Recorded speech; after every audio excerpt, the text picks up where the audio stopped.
السلام عليكم ورحمة الله. إن الحمد لله أحمده ونستعينه ونستغفره ونعوذ بالله من شرور أنفسنا ومن سيئات أعمالنا. من يهده الله فلا مضل له ومن يضلله فلا هادي له، وأشهد أن لا إله إلا الله وحده لا شريك له، وأشهد أن محمدا صلى الله عليه وسلم عبده ورسوله. يا أيها الذين آمنوا اتقوا الله حق تقاته ولا تموتن إلا وأنتم مسلمون.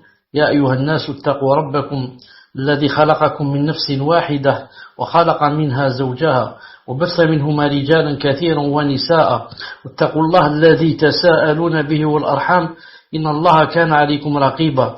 يا أيها الذين آمنوا اتقوا الله وقولوا قولا سديدا يصلح لكم أعمالكم ويغفر لكم ذنوبكم، ومن يطع الله ورسوله فقد فاز فوزا عظيما. ألا إن أصدق الكلام كلام الله، وخير الهدي محمد صلى الله عليه وسلم، وشر الأمور محدثاتها، وكل محدثة بدعة، وكل بدعة ضلالة، وكل ضلالة في النار. أما بعد. Donc nous sommes, Inch'Allah Ta'ala, samedi 19 Safar 1438 de l'Hégire, correspondant au 19 novembre 2016 bi'idhnillah subhanahu wa ta'ala. Donc c'est le cours, ça grise.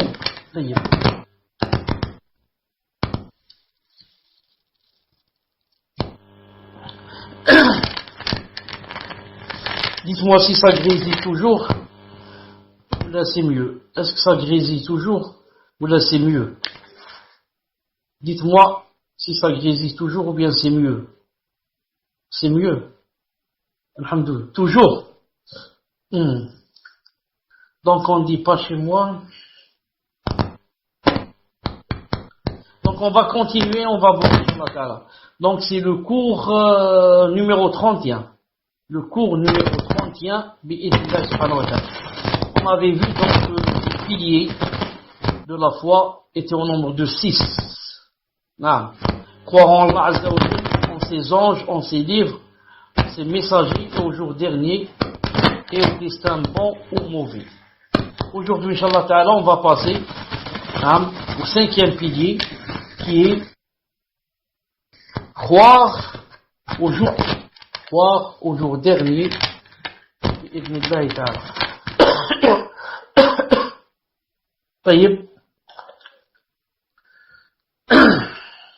Le jour dernier, dit Cheikh Ibn Uthaymin rahimahullah ta'ala, à savoir le jour de la résurrection. À savoir le jour de la résurrection, au cours duquel les gens seront ressuscités pour être jugés et rétribués en conséquence de leurs actes. Il porte ce nom, c'est-à-dire le jour dernier, car il n'y a pas d'autre jour après celui-là. En effet, après ce jour, les gens du paradis s'établiront dans leur demeure au paradis, et les gens de l'enfer s'établiront dans le lieu de leur châtiment. Ce qu'il faut savoir, c'est que la croyance au jour dernier comprend 3 éléments. La croyance au jour dernier comprend 3 éléments. Premièrement, croire en la résurrection. Deuxièmement, croire au jugement et à la rétribution. Troisièmement, croire au paradis et croire en enfer. Donc, premièrement, croire en la résurrection, c'est-à-dire le retour des morts à la vie. Ça, c'est premièrement la chose en laquelle il faut croire si on veut croire au jour dernier. C'est que on doit croire à la résurrection ou bien au jour dernier. Et dans le jour dernier, à la résurrection qui est quoi? Qui est le retour des morts à la vie. Cheikh Ibn Uthaymin dit, rahimahullah ta'ala, lorsque l'ange Israfil soufflera une seconde fois dans la trompe, il a dit une seconde fois, c'est-à-dire il va souffler 2 fois, certains ont dit 3 fois. Les savants ont dit une divergence entre est-ce que c'est 2 fois ou 3 fois. Si on prend de l'avis que c'est 2 fois, la première fois qu'il va souffler, pour que tout le monde meure. Et la deuxième, pour, Inch'Allah Ta'ala, revivre de nouveau, car, les âmes vont sortir de son corps, C-O-R, et de sa trompe, pour aller dans les corps des morts qui sont dans les tombes, et, se retrouver debout, il dit ici, lorsqu'il soufflera une seconde fois dans la trompe, et que les gens se lèveront pour Allah Azza wa Jalla, le Seigneur des mondes, ils seront pieds nus. Ils seront pieds nus, sans aucun vêtement, et incirconcis. Ils ne seront pas circoncis. Allah Ta'ala dit dans le Coran, ça continue, le sang. Et donc j'arrête, Inch'Allah Ta'ala, pour voir qu'est-ce qui se passe dans le sang. Les admins, pour être sûr que c'est quelque chose... je n'ai aucune prise. Il n'a pas de prise le micro. Non, il n'a pas de prise le micro. Il n'a pas de prise. Non. Les autres admins qui sont avec moi, dites-moi si ça grésille chez vous, c'est seulement chez Fawzi. Dites-moi si ça grésille chez vous, ou c'est seulement chez Fawzi. Pour que je sache. Abdelaziz, il dit un peu. Alors, qu'est-ce qu'on fait? Bi'idnillah.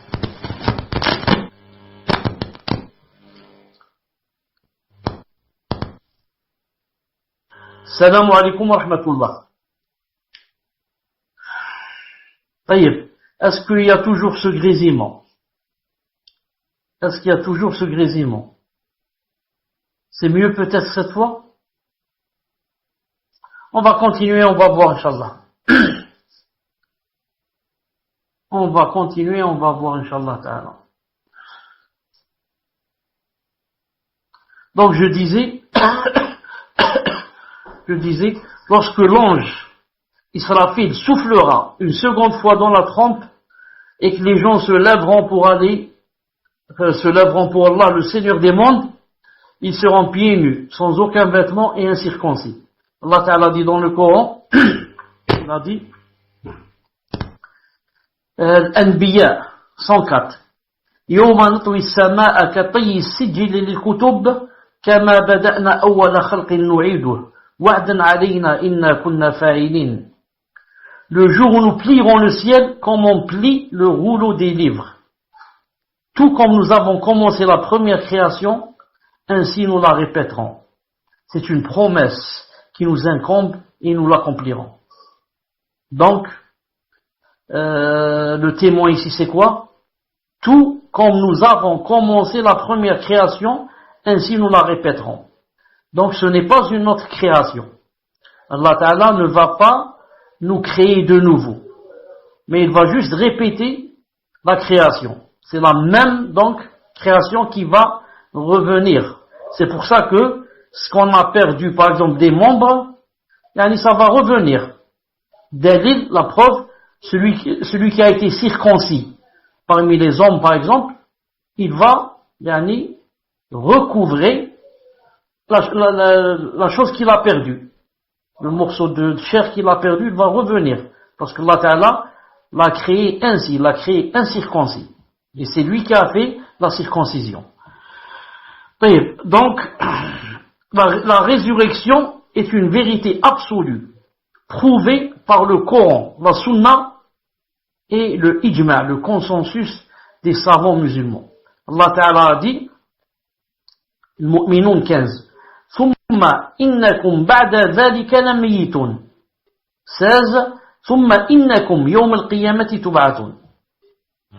C'est-à-dire, et puis, après cela, vous mourrez. Après avoir vécu, vous mourrez. Et puis, au jour de la résurrection, vous serez ressuscités. Et puis, au jour de la résurrection, vous serez ressuscités. Une seconde.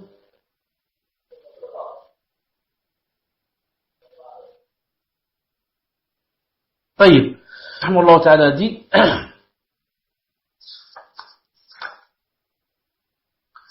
le prophète sallallahu alayhi wa sallam a dit le jour de la résurrection les gens seront ressuscités nus et incirconcis, rapporté par Bukhari et Muslim. Le jour de la résurrection, les gens seront ressuscités, nus et incirconcis.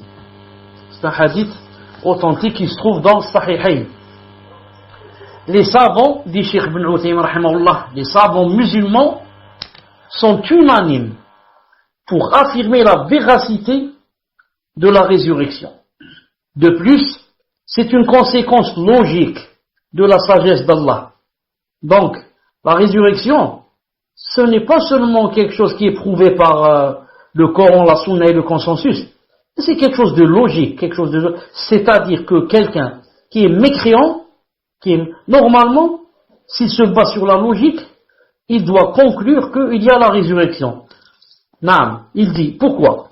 Car cette dernière, la résurrection, implique qu'il prépare pour les créatures un lieu et un moment où elles reviendront vers lui, afin qu'Allah Ta'ala les rétribue pour ce dont il les a chargés par le biais de ses prophètes. C'est pour ça que Cheikh Fawzan, hafidhahullah Ta'ala, dans son livre aussi, l'explication des 3 fondements, il a cité quelque chose en ce sens. Il dit comment est-ce que c'est possible que quelqu'un, dans cette vie, ne fasse que du mal? Le mal pour lui-même, c'est-à-dire boire de l'alcool, etc., et le mal aux autres. Il vole, il escroque, il tue. Il a dit, il a vécu comme ça, 60 ans, 70 ans, toute sa vie, à faire cela. Et on sans bien sûr se prosterner une seule fois, et un autre qui a passé sa vie à se prosterner, à se priver de beaucoup de choses, etc. Et ensuite il meurt, et il n'y a rien. Il a dit, c'est pas logique. Comment? Chez cette personne-là, pourquoi elle s'est privée? Pourquoi elle a refusé beaucoup de choses, etc. Pourquoi elle n'a pas fait ça? Parce que justement, il y a un jour où elle sera récompensée. Et l'autre, est-ce que c'est possible qu'il fasse tout le mal comme ça et qu'il parte comme ça, impuni? Non. Ni prison, ni rien, toute sa vie à jouer, à rire, à plaisanter, à voler, à faire ceci, cela, et il meurt. Et il n'y a rien. Donc même la logique, c'est pas possible. La logique n'accepte pas ça. La logique accepte qu'il y a un jour, on doit se rencontrer pour ou bien être récompensé, ou bien pour payer. Cheikh Ibn Uthaymin rahimahullah ta'ala cite le verset où Allah ta'ala dit, Mu'minun 115, أَفَحَسِبْتُمْ أَنَّمَا خَلَقْنَاكُمْ عَبَثًا وَأَنَّكُمْ إِلَيْنَا لَا تُرْجَعُونَ. C'est une question, comme on dit, inkari. Non, une question, mais pas pour poser la question. Pour blâmer. Allah Ta'ala dit, pensiez-vous que nous vous avions créé sans but et que vous ne seriez pas ramenés vers nous? Est-ce que quelqu'un peut penser cela?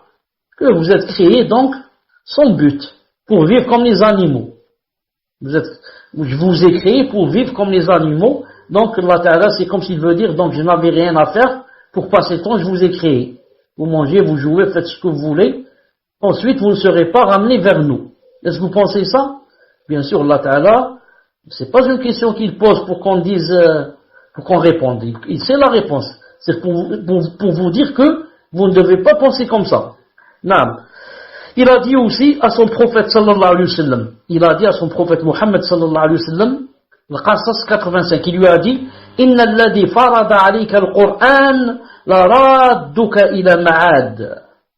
Qul rabbi a'lamu man ja'a bil huda wa man huwa fi dalalin mubin.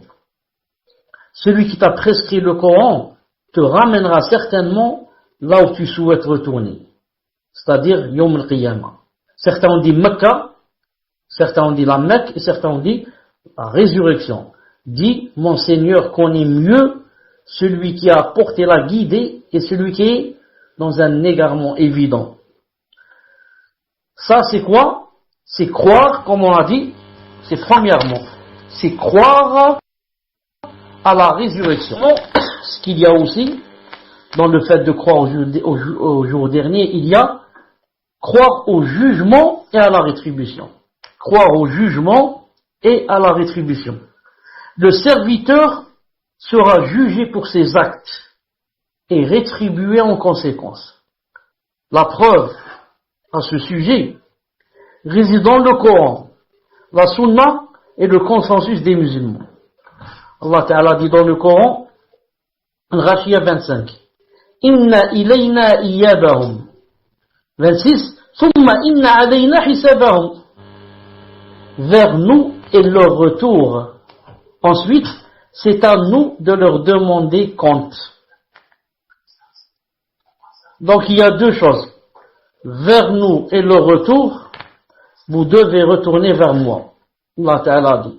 Et deuxièmement, ensuite, nous vous demanderons des comptes. Donc tu ne reviens pas pour rien aussi. Revenir pour revenir. Non. Revenir pour rendre les comptes. Si les comptes sont bons, alhamdoulilah, c'est le paradis qui attend. Si le compte est mauvais, c'est l'enfer qui attend. Et si les comptes sont bons et tu vas entrer au paradis, c'est pas toi qui as fait ça, c'est Allah Ta'ala qui t'a aidé. Si tu avais laissé seul, tu n'aurais fait que du mal. C'est pour ça qu'il a dit dans le Coran, وَلَوْلَا فَضْلُ اللَّهِ عَلَيْكُمْ وَرَحْمَتُهُ مَا زَكَى مِنْكُمْ مِنْ أَحَدٍ أَبَدًا, sourate An-Nur. Il a dit, c'est pas, Allah Azza wa Jalla, c'est bien fait, aucun de vous ne serait purifié. C'est-à-dire, il n'aurait fait que du mal. Donc ça, c'est dans le cas où tu trouves les bons comptes et que tu vas au paradis. Dans le deuxième cas où tu trouves les mauvais comptes et que tu es destiné à l'enfer, tu ne dois blâmer que toi-même. Bien sûr, quand je dis toi-même, ça veut dire en même temps ton nefs, ton shaitan, tes mauvais amis, tes mauvaises connaissances, tes passions. Non, tout ça c'est toi. Mouhim, c'est toi. Ton shaitan. Ce que je veux dire, il ne faut pas seulement accuser Allah subhanahu wa ta'ala. Et de dire c'est lui qui a écrit ainsi sur la tablette préservée. Comme disent les Jabriya. Les Jabrites, ils disent, tout ça c'était écrit. Écrit dans le sens de, c'était contre moi. Je peux rien faire. Bien sûr c'était écrit. Mais c'est pas été écrit contre toi. C'était écrit ce que tu allais faire. Si tu avais fait de bonnes choses, là aussi, ça aurait été écrit. Non, regarde.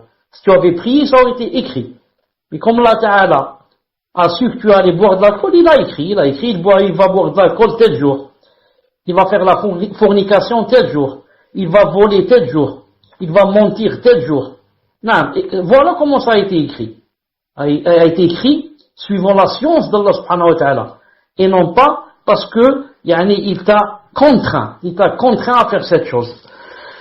المهم il dit aussi, Allah subhanahu wa ta'ala dit aussi, الأنعام 160, من جاء بالحسنة فله عشر أمثالها ومن جاء بالسيئة فلا يجزى إلا مثلها وهم لا يظلمون. Il a dit, ici dans un autre verset, une seconde, quiconque viendra avec le bien aura 10 fois autant. Et quiconque viendra avec le mal ne sera rétribué que par son équivalent.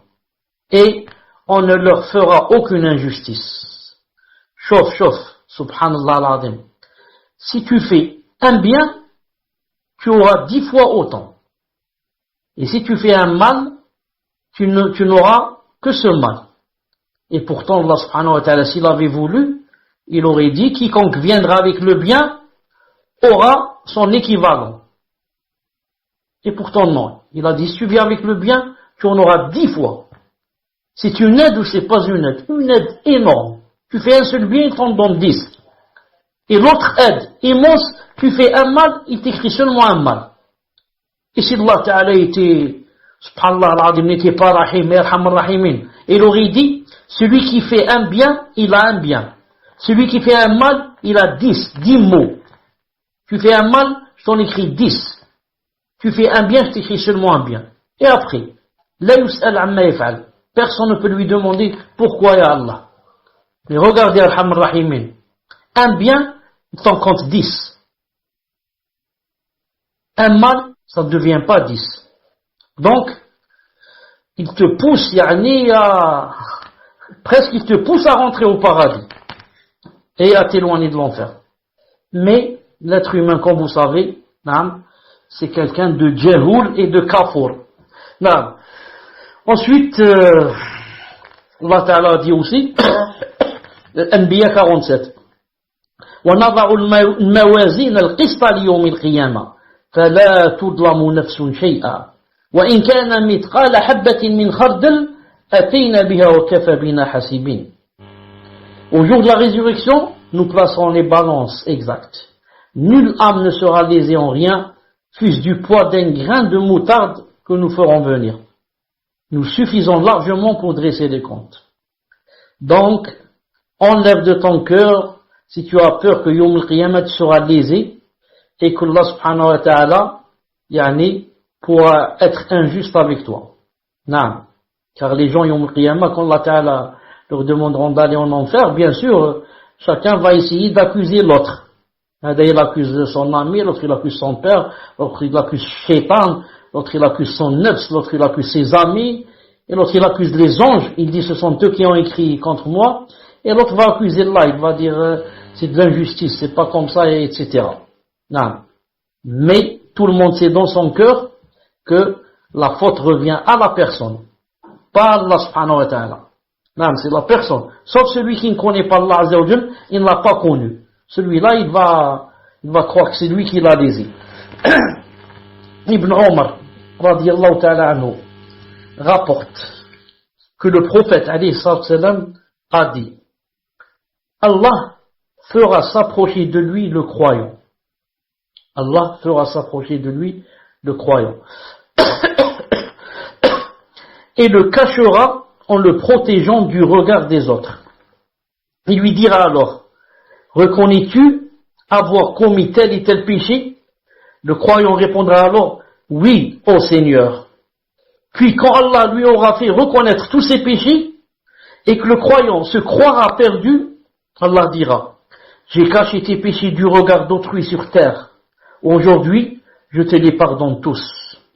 On lui donnera alors son registre, où seront inscrites ses bonnes actions.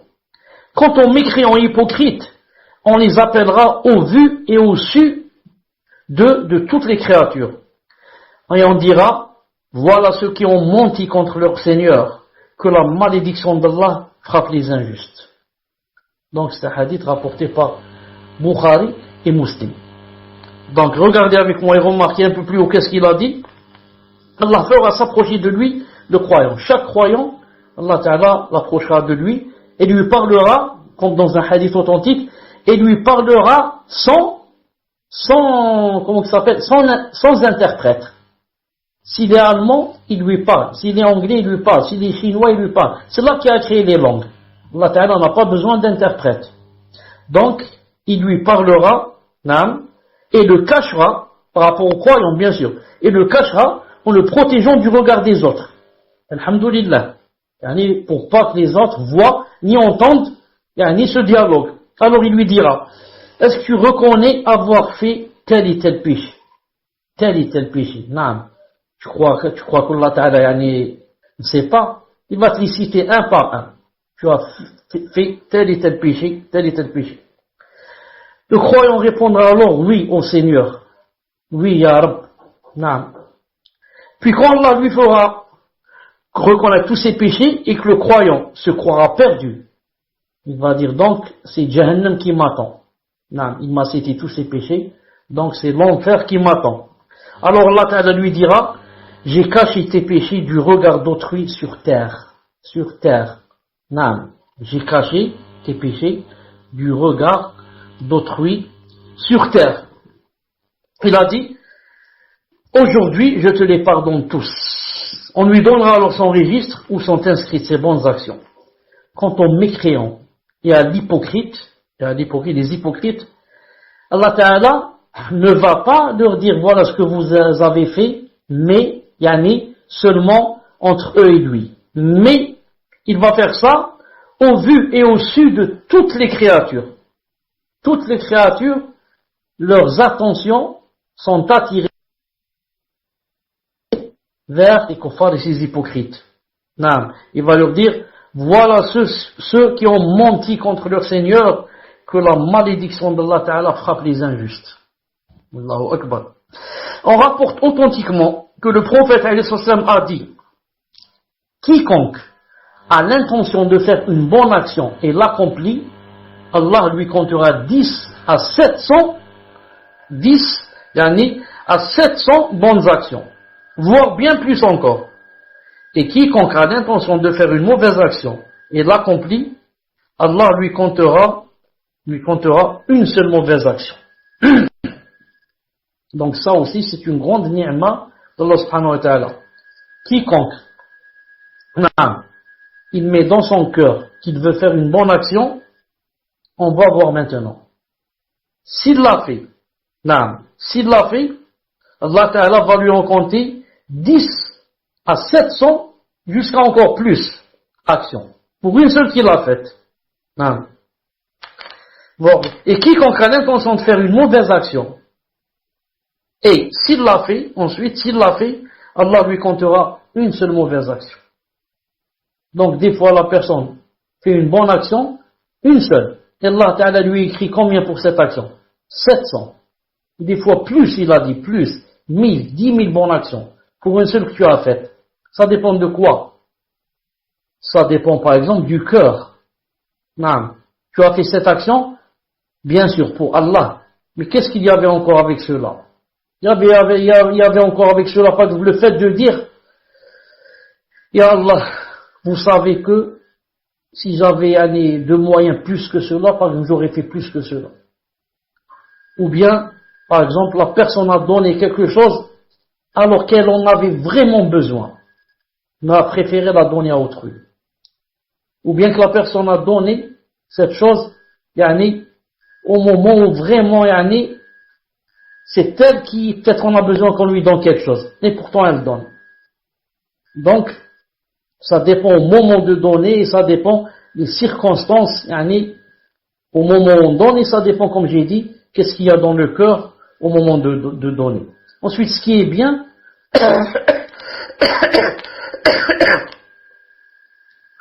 c'est que quand quelqu'un décide de faire une mauvaise action, ensuite, s'il l'a fait, il n'a qu'une mauvaise action, alhamdoulilah. Si par contre il ne la fait pas, on va voir pourquoi il ne l'a pas faite. S'il n'a pas fait la bonne action, la mauvaise, s'il ne l'a pas faite, il a délaissé pour Allah. Alors, Allah Ta'ala lui inscrit une bonne action. Il lui inscrit une bonne action, pourquoi? Pour avoir délaissé une mauvaise action, mais il l'a délaissé pour Allah Ta'ala. Et si par contre, il l'a délaissé, mais, disons par impuissance, il avait l'intention de faire une mauvaise action, et il l'a délaissé par impuissance. Comme celui qui a décidé d'aller voler la banque, et quand il est arrivé, il a trouvé que la banque était fermée. Il a décidé de faire zina, et quand il est parti au rendez-vous, il n'a pas trouvé la personne. Donc il est revenu chez lui. Celui-là, il avait décidé de faire une mauvaise action. Il ne l'a pas faite. Il ne l'a pas faite pourquoi? Pour Allah ou bien par impuissance? Par impuissance. Ajiz, il n'a pas pu. Celui-là, Allah Ta'ala lui écrira la mauvaise action. Il décrira la mauvaise action, mais de l'intention. Pas du fait de faire. C'est-à-dire, c'est pas comme celui qui a fait la mauvaise action. Celui qui a fait la mauvaise action, Allah Ta'ala va lui écrire la mauvaise action. Mais celui qui a eu l'intention de la faire, il n'a pas pu la faire, par impuissance, Allah Ta'ala lui écrit, le péché de l'intention. Le péché de l'intention. Car si l'intention, la mauvaise, et ça compte comme le fait de faire, comme la mauvaise intention, si elle comptait comme le fait de faire la mauvaise action, si ça comptait la même chose, alors dans ce cas, le fornicateur, on l'aurait quoi? On l'aurait alors flagellé le dos, ou alors on l'aurait lapidé, et le voleur, on lui aurait coupé la main. Non. Pourquoi? Parce qu'il n'a pas fait. Il a fait juste avec l'intention, c'est tout. Pas de l'action.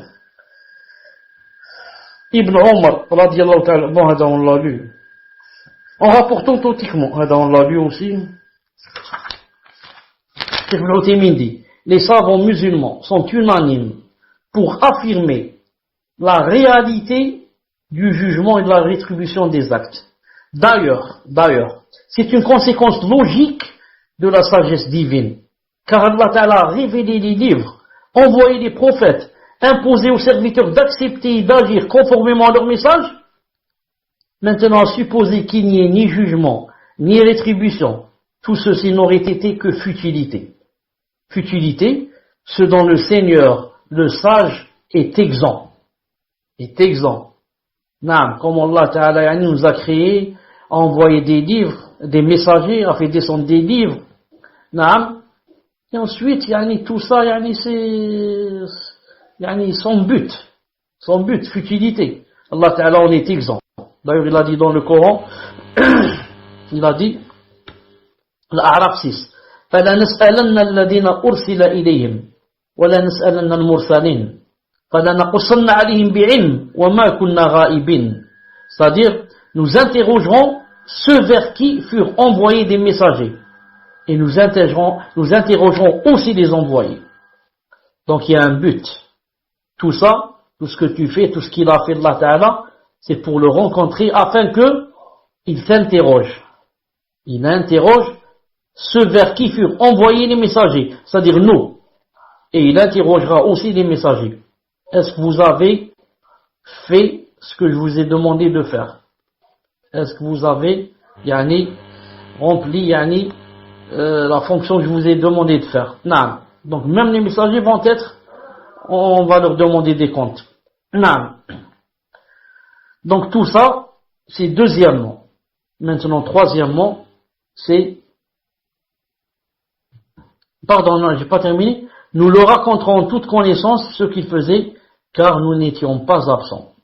Nous leur raconterons en toute connaissance ce qu'ils faisaient, c'est-à-dire, on va les informer de tout ce qu'ils faisaient, car nous n'étions pas absents. Donc maintenant, la troisième des choses qui reste, c'est croire au paradis et l'enfer. Rentre dans la croyance du jugement, du dernier jour, de croire au paradis et en enfer, qui sont les destinations finales et demeures éternelles des créatures. Ainsi, le paradis est la demeure des délices qu'Allah Azza wa Jalla a réservé aux croyants pieux, qui ont cru en ce que Allah Azza wa Jalla leur a imposé comme croyance et ont obéi à Allah et son prophète. Et ont œuvré sincèrement pour Allah en suivant son prophète. Donc trois choses.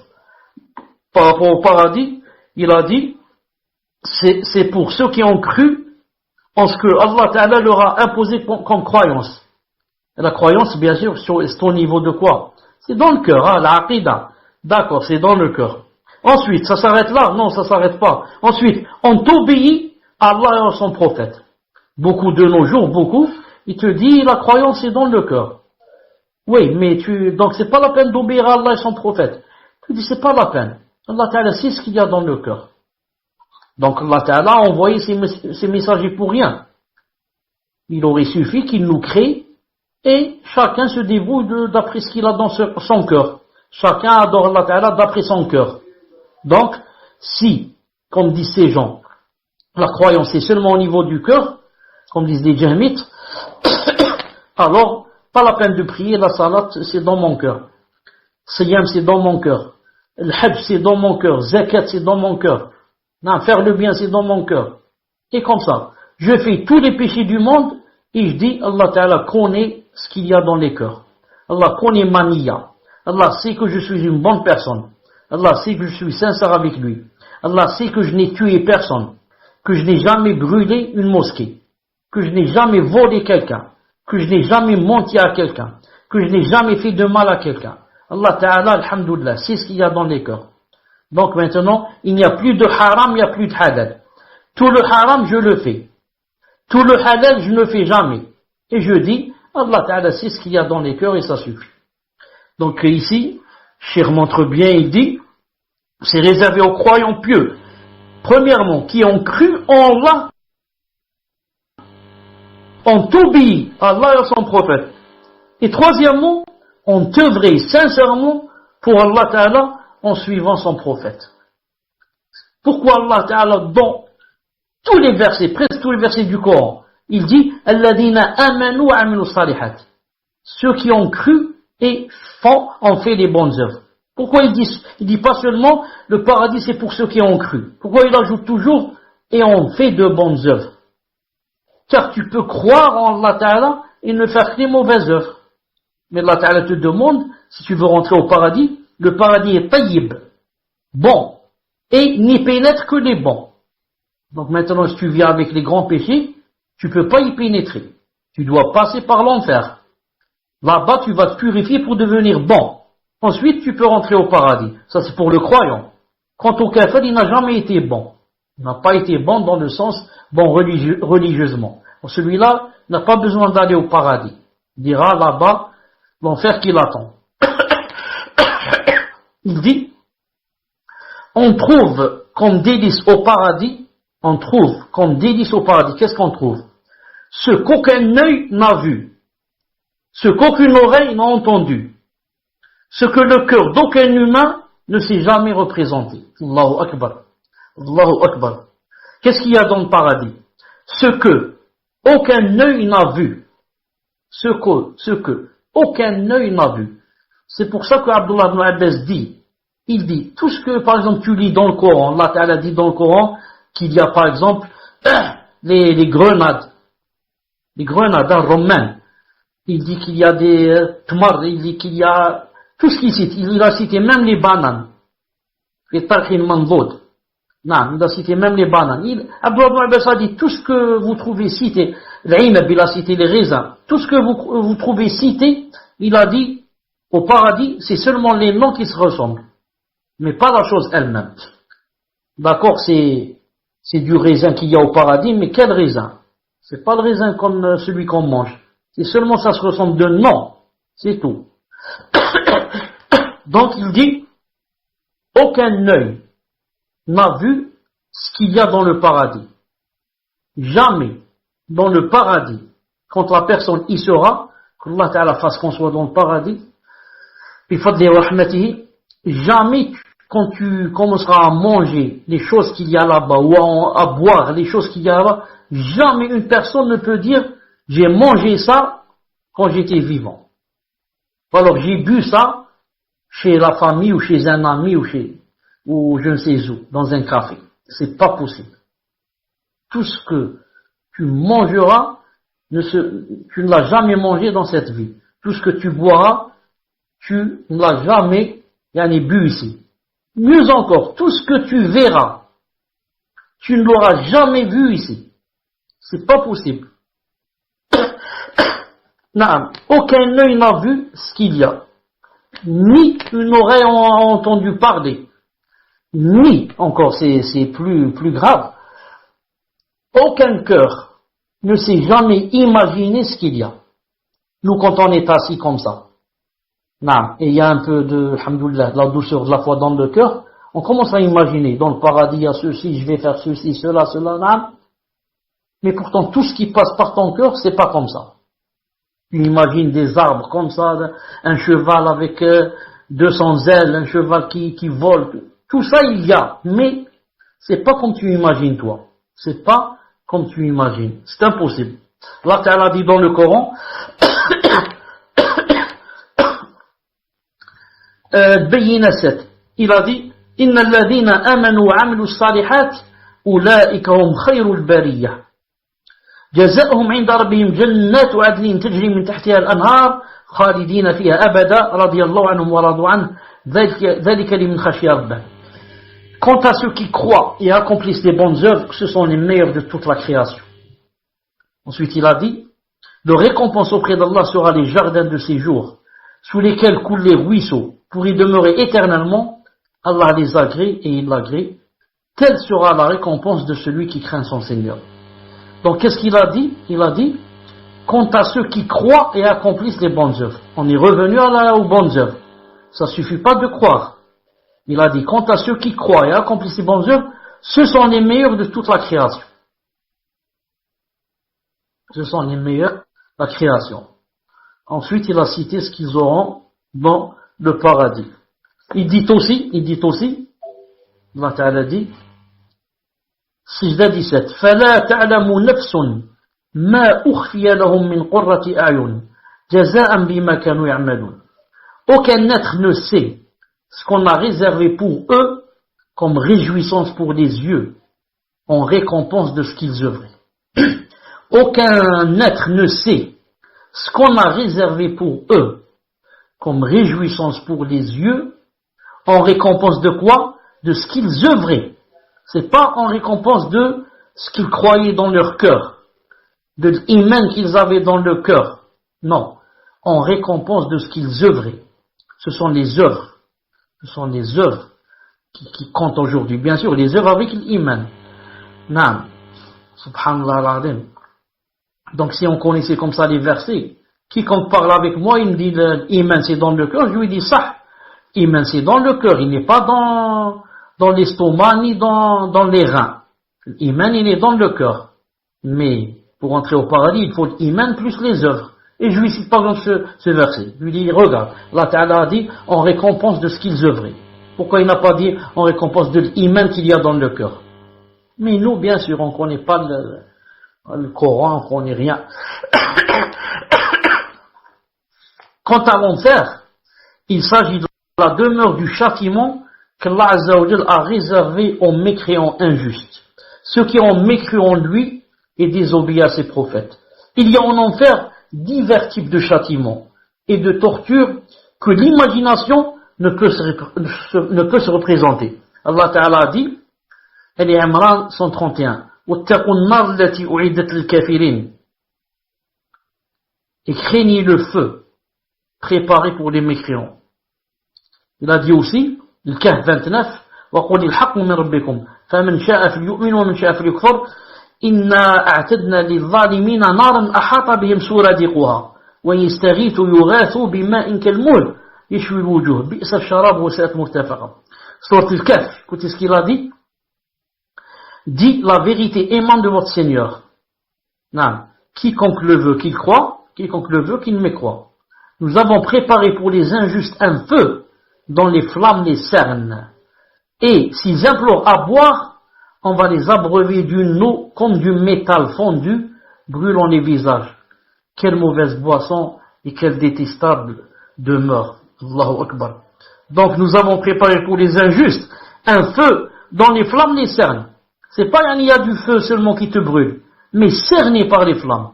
À gauche, à droite, en face, derrière toi. Et il marche même sur un tapis de flammes. Et, comme a dit Ta'ala, il a dit Ghawash, et même au-dessus de leur tête, un nuage de flammes. Subhanallah al-Azim. Et après tout cela, si la personne demande à ce qu'on l'abreuve, on va lui dire d'accord, il n'y a pas de problème, on va t'abreuver. Mais qu'est-ce qu'il va boire? Un jus d'orange? Il va boire du métal fondu. Du métal fondu brûlant les visages, qu'Allah Ta'ala nous préserve. Allah Ta'ala dit, Ahzab 64, Inna Allah la'ana al-kafirina wa a'adda lahum sa'ira, khalidina fiha abadan, la yajiduna waliyan wa la nasira, yawma tuqallabu wujuhum fi an-nar, يقولون يا ليتنا أطعنا الله وأطعنا الرسول. Allah a maudit les infidèles et leur a préparé une fournaise pour qu'ils y demeurent éternellement sans trouver ni alliés ni secoureurs. Le jour où leurs visages seront tournés et retournés dans le feu, ils diront hélas pour nous, si seulement nous avions obéi à Allah et au messager d'Allah. Maintenant vous dites ça. Maintenant. Donc Allah Ta'ala a dit, il a dit, le jour où leur visage, avant cela il a dit, il leur a préparé une fournaise pour qu'ils demeurent éternellement sans trouver ni allié ni secoureur. Aucun allié, aucun secoureur ne peut te faire sortir de l'enfer si c'est par la grâce d'Allah subhanahu wa ta'ala pour les croyants qui y sont rentrés. Aucun kafir ne peut sortir de l'enfer après être jeté dans l'enfer. Aucun milliardaire du monde, ni je ne sais quelle force il a, faire sortir un kafir de l'enfer. Qu'est-ce qu'ils vont dire? Allah Ta'ala dit, le jour où leurs visages seront tournés vers le feu. Le visage. Il n'y a pas quelque chose qui est sensible au feu comme le visage. Parmi les choses les plus sensibles, c'est le visage. Non, le visage, non, quand il y a un feu, quand on est dans la campagne, on allume un feu, non, quand on s'approche un peu, c'est toujours le visage, qui, le premier à recevoir la chaleur, au point où on met nos deux mains en face comme ça, contre le feu, pour que ça ne touche pas nos visages. Naam. Après, qu'est-ce qu'il dit? Malheur à nous, malheur, naam. Ils font des doigts contre eux. Si seulement nous avions obéi à Allah et obéi à son messager. Là-bas, quand la personne va être jetée en enfer, et même avant, quand elle va rencontrer Allah subhanahu wa ta'ala, elle va dire subhanallah ta'ala. Combien c'était facile d'obéir à Allah et à son prophète, je ne l'ai pas fait. Combien c'est facile. Et pourtant, obéir à Allah subhanahu wa ta'ala et à son prophète, dans cette vie, ne te rapporte que du bien. Ça te donne la propreté. Ça te donne le nour sur le visage. Ça éloigne de toi les mauvaises fréquentations. Ça éloigne de toi les voyous. Ça éloigne de toi la souillure. Ça n'apporte que du bien. La sérénité dans le cœur, la douceur de la foi, le khushu', ça ne rapporte que le bien et l'humilité. Ça ne rapporte que le bien et ça ne repousse que le mal. Tu te sens la personne la plus heureuse, la personne la plus riche, la personne la plus joyeuse, la personne la plus... Et, subhanallah, j'ai délaissé tout cela pour vivre ici, maudit. Vivre comme un chien. Une vie de chien. Et pour mourir et se retrouver en enfer. En outre, tout ce qui se passe après la mort fait partie de la croyance au jour dernier. À savoir, qu'est-ce qu'il y a après la mort? À savoir, 1. L'épreuve de la tombe et le châtiment de la tombe et ses délices. L'épreuve de la tombe et le châtiment de la tombe et ses délices. 1. L'épreuve de la tombe. On commence par l'épreuve de la tombe. Il s'agit des questions qui seront posées aux morts après son enterrement. Qui est ton Seigneur? Quelle est ta religion? Qui est ton prophète? Allah Azza wa Jalla affermira les croyants par une parole ferme. Et ils vont donc répondre, mon Seigneur est Allah, ma religion est l'islam, et mon prophète est Muhammad sallallahu alayhi wa sallam. Quant aux injustes, Allah les égarera, et les mécréants répondront donc, je ne sais pas, je ne sais pas. Quant aux hypocrites et sceptiques, ils répondront, je ne sais pas, j'ai entendu les gens dire certaines choses, et je n'ai fait que les imiter dans leurs propos. C'est pourquoi dans un hadith sahih, un autre hadith, il est rapporté que, lorsque le croyant répondra, et dira, mon Seigneur c'est Allah, ma religion est l'islam, et mon prophète est Muhammad, les anges lui demanderont, d'où détiens-tu cela? Est-ce que tu dis ça, c'est-à-dire par imitation, tu répètes n'importe quoi? Il dit, j'ai lu, il va dire, j'ai lu le livre d'Allah. Subhanallah al-Azim. J'ai lu, comme ça il va répondre. J'ai lu, naam. Et subhanallah al-Azim. Et par rapport à la réponse dans la tombe, c'est pas une question d'être savant ou d'être, il sait lire ou il sait pas ou là. Non. C'est une question de raffermissement de cœur. Tous les croyants qui ont adoré Allah Ta'ala avec sincérité, Allah Ta'ala a promis de raffermir leur cœur pendant la réponse. Et tous les autres ne pourront répondre. Même si, une seconde avant de mourir, je lui apprends bien ces 3 réponses, et je lui dis tu vas mourir dans une minute. Alors voilà les 3 réponses, apprends-les bien, il ne pourra pas répondre. Il ne pourra pas répondre, car quand il voit les 2 anges qui s'appellent Nakir ou Munkar, personne ne peut plus raisonner. Celui qui a la raison, il la perd. Sauf celui que Allah Ta'ala lui raffermit son cœur pour qu'il puisse répondre. Ça c'est par rapport donc à l'épreuve de la tombe. Le châtiment de la tombe et ses délices. Le châtiment de la tombe touchera les injustes parmi les hypocrites et les mécréants. Allah Ta'ala dit dans le Coran, Al-An'am 93, وَلَوْ تَرَى إِذِ الظَّالِمُونَ فِي غَمَرَاتِ الْمَوْتِ وَالْمَلَائِكَةُ بَاسِطُوا أَيْدِيهِمْ أَخْرِجُوا أَنفُسَكُمْ الْيَوْمَ تُجْزَوْنَ عَذَابَ الْهُونِ بِمَا كُنْتُمْ تَقُولُونَ عَلَى اللَّهِ غَيْرَ الْحَقِّ وَكُنْتُمْ عَنْ آيَاتِهِ تَسْتَكْبِرُونَ. Si tu voyais, Mohammed, si tu voyais les injustes et les kuffars, lorsqu'ils seront dans les affres de la mort, l'agonie, et que les anges leur tendront la main en disant, faites sortir vos âmes, laissez-la sortir. Aujourd'hui, vous allez être récompensés par le châtiment de l'humiliation. Pourquoi? Pour ce que vous disiez sur Allah d'autre que la vérité, et parce que vous vous détourniez orgueilleusement de ses enseignements. Donc, ça c'est quoi? C'est le supplice avant de mourir. C'est le supplice de l'agonie. Quand la personne est dans l'agonie, et que l'autre est arrivé au gosier, l'âme est arrivée au gosier, et qu'il ne peut plus parler avec sa famille, et qu'il a commencé à voir les anges, ceux qui vont arriver les premiers, comme on l'a dit la première fois, avant que l'ange de la mort arrive. Ceux-là, qu'est-ce qu'ils vont faire? C'est juste pour préparer l'âme, pour la faire sortir, et la faire monter au gosier, pour que vienne l'ange de la mort pour la faire sortir. Et moi, quand il faut sortir l'âme ne veut pas sortir. Elle ne veut pas quitter cet endroit, ce corps souillé, où elle a vécu plein de souillures et plein de désobéissance à Allah Ta'ala. Elle sait que ce qui l'attend là-bas, c'est quelque chose de très grave. Donc, elle ne veut pas sortir. Alors, les anges vont décider maintenant de la faire sortir avec quoi? Avec force, bi'idhnillah ta'ala. Alors, ils vont commencer à frapper le défunt, à frapper la personne pour qu'elle laisse l'âme sortir. Alors, les anges leur tendront la main en disant, laissez sortir vos âmes, c'est-à-dire ils vont les frapper. Aujourd'hui, vous allez voir, vous allez être récompensés par le châtiment d'humiliation. Pourquoi?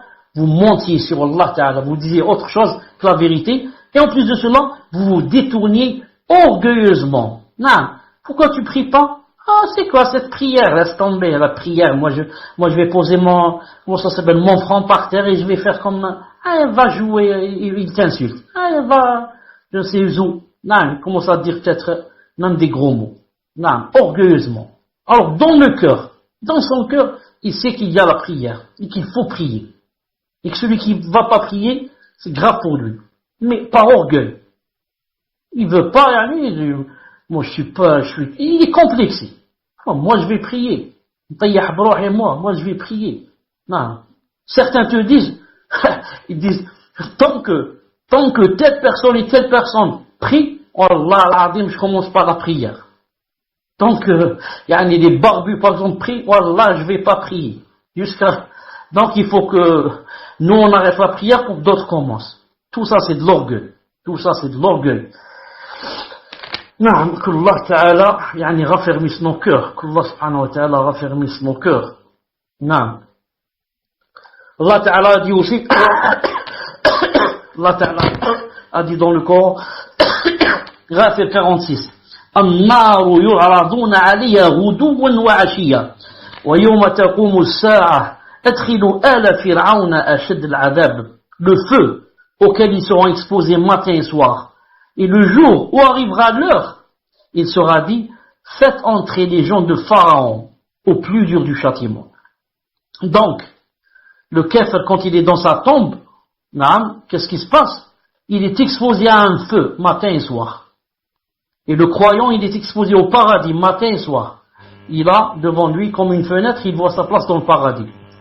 Et le kafir, matin et soir, on lui présente le feu. Il regarde le feu qui t'attend. Les khabit, regarde ce qui t'attend. Naam. Dans le recueil authentique de Muslim, on rapporte le hadith du prophète sallallahu alayhi wa sallam d'après Zayd ibn Thabit qui a dit, il a dit, si je ne craignais que cela ne vous pousse, c'est-à-dire le prophète a dit, si je n'avais pas peur que cela ne vous pousse à délaisser l'enterrement des morts, j'aurais invoqué Allah pour qu'il vous fasse entendre les châtiments de la tombe que j'entends moi-même. Donc le nom de la tombe. Il a dit, mais je voudrais bien que vous demandez à Allah qu'il vous fasse entendre les châtiments. Comment? Comme j'entends moi. Mais j'ai peur que plus personne ne décidera alors d'enterrer ses morts. C'est pour cela que je ne veux pas demander à Allah subhanahu wa ta'ala qu'il vous fasse entendre les châtiments de la mort. Zayd ibn Thabit dit, puis il se retourna vers nous et dit, demandez la protection d'Allah contre le châtiment de l'enfer. Les compagnons dirent, nous demandons la protection d'Allah contre le châtiment de l'enfer. Puis le prophète a dit, demandez la protection d'Allah contre le châtiment de la tombe. Les compagnons dirent, nous demandons la protection d'Allah contre le châtiment de la tombe. Puis le prophète dit, demandez la protection d'Allah contre les troubles apparents et cachés. Les compagnons dirent, nous demandons la protection d'Allah contre les troubles, le fitan, apparents et cachés. Enfin le prophète dit, demandez la protection d'Allah contre l'épreuve du faux messie, le Messie Dajjal. Les compagnons disent, nous demandons la protection d'Allah contre l'épreuve du faux messie. Rapporté par Muslim. Hadith rapporté par Muslim. C'est pour cela que c'est une obligation, par rapport aux croyants, c'est une obligation de demander ces 4 choses avant de terminer sa prière. Chaque personne qui prie, avant de terminer sa prière, elle doit dire ces 4 choses.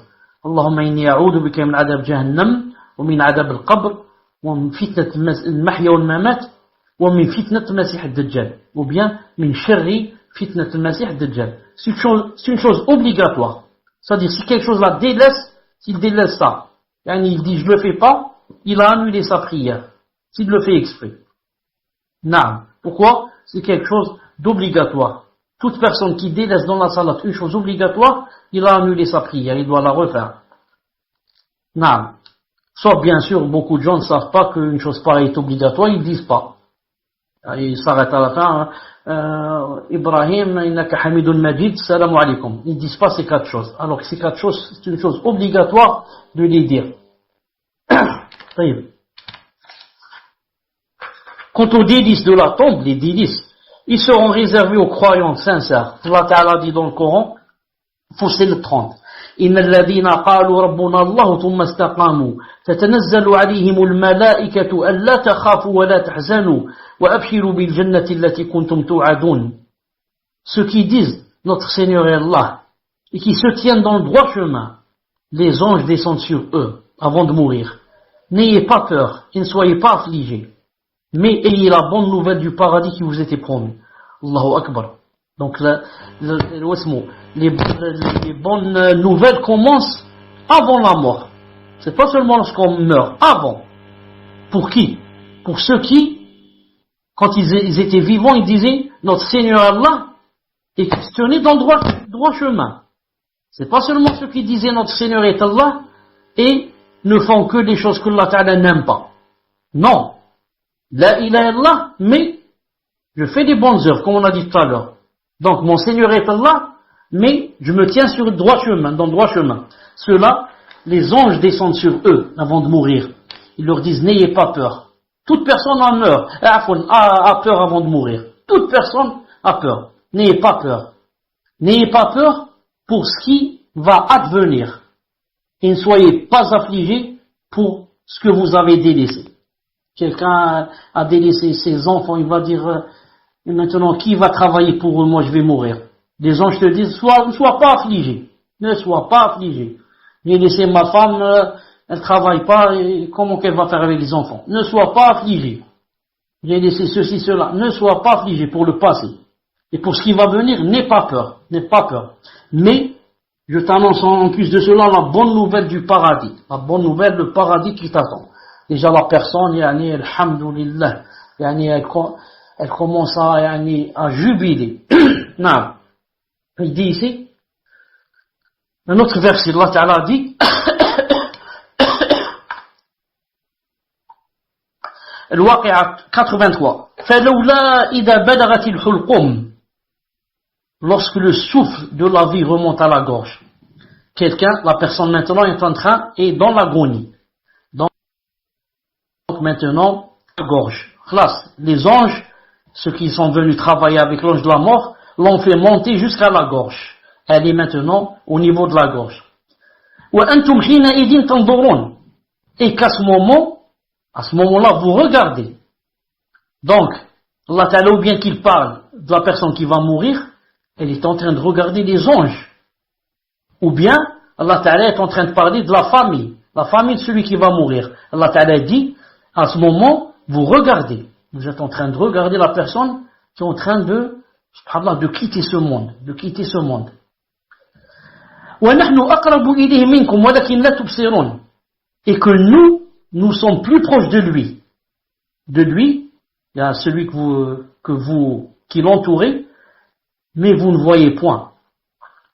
Mais nous sommes plus proches de lui. Nous, certains ont dit, comme Ibn Taymiyyah et d'autres ont dit, Allah Ta'ala parle de lui. Il parle des anges. Il a dit, il parle des anges, ils sont très proches de lui, mais vous ne voyez pas, vous ne voyez pas les anges. Il parle à la famille de celui qui va mourir. Il dit, les anges sont très proches de lui, mais vous ne les voyez pas. Et d'autres ont dit, Allah est très proche de lui, de par sa science, de par sa puissance. Mais vous ne voyez point, bien sûr. Et Cheikh Saadi, rahimahullah, a dit, les deux. C'est Allah avec ses anges qui sont proches maintenant, celui qui va mourir. Et vous ne voyez point. فَلَوْلَا إِن كُنْتُمْ غَيْرَ مَدِينِينَ فَارْجِعُونَ إِن كُنْتُمْ صَادِقِينَ. Pourquoi donc, si vous croyez que vous n'avez pas de compte à rendre, ne la faites pas revenir, c'est-à-dire l'âme, si vous êtes véridique.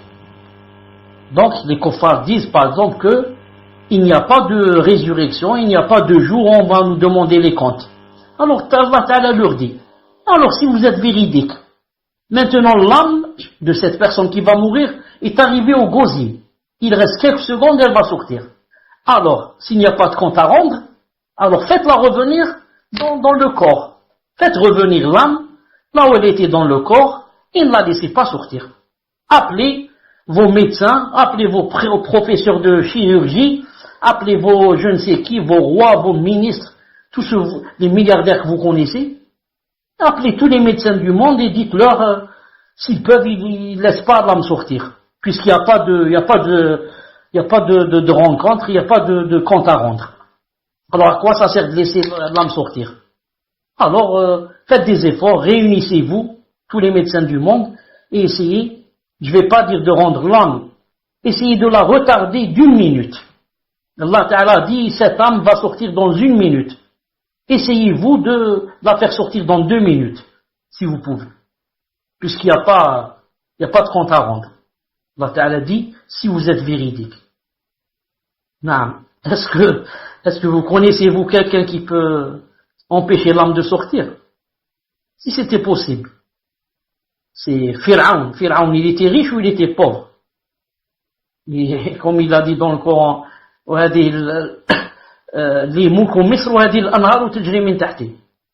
donc tous les trésors de l'or du monde, il était entre ses mains.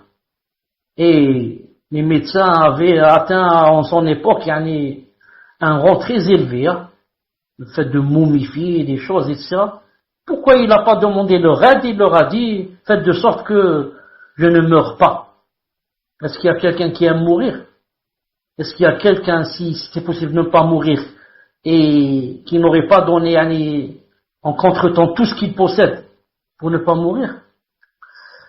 Mais c'est pas possible, c'est pas possible. Non. Ensuite, Allah Ta'ala a dit,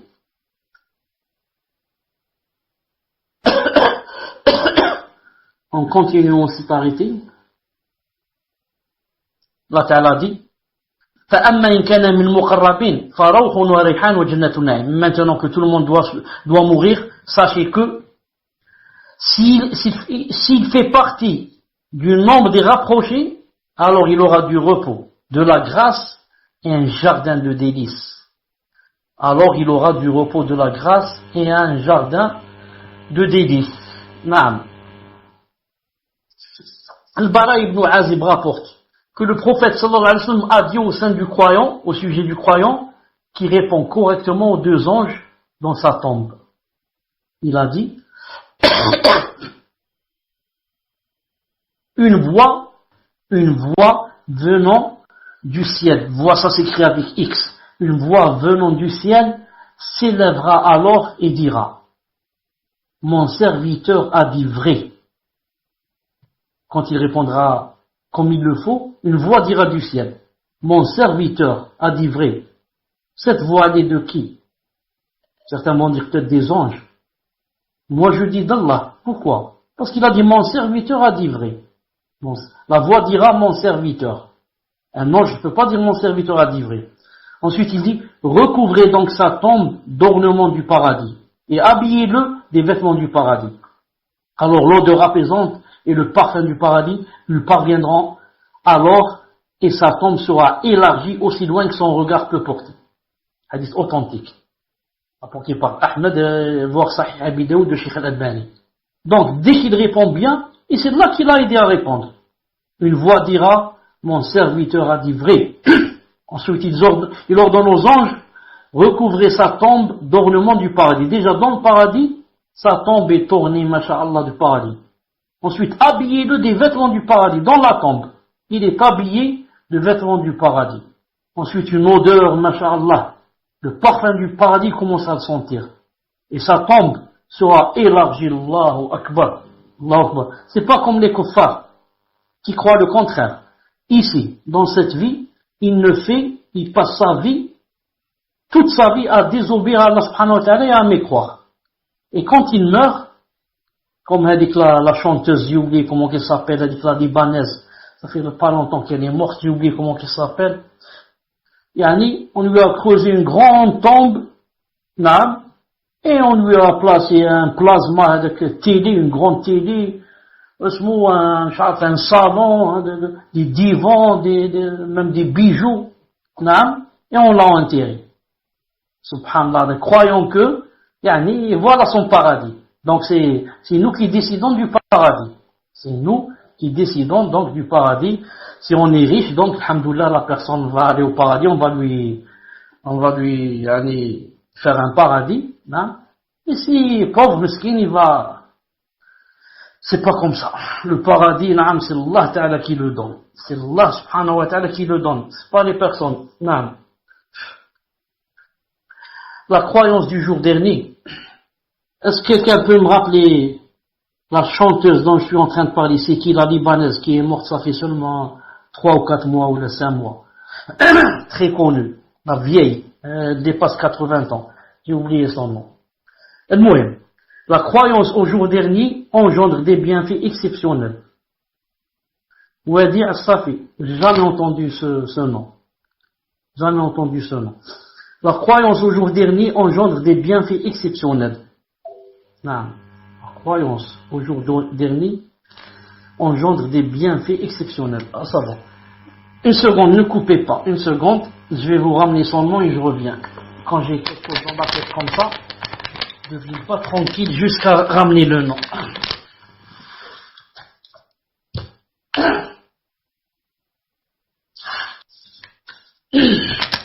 Salam alaikum, est-ce que vous m'entendez?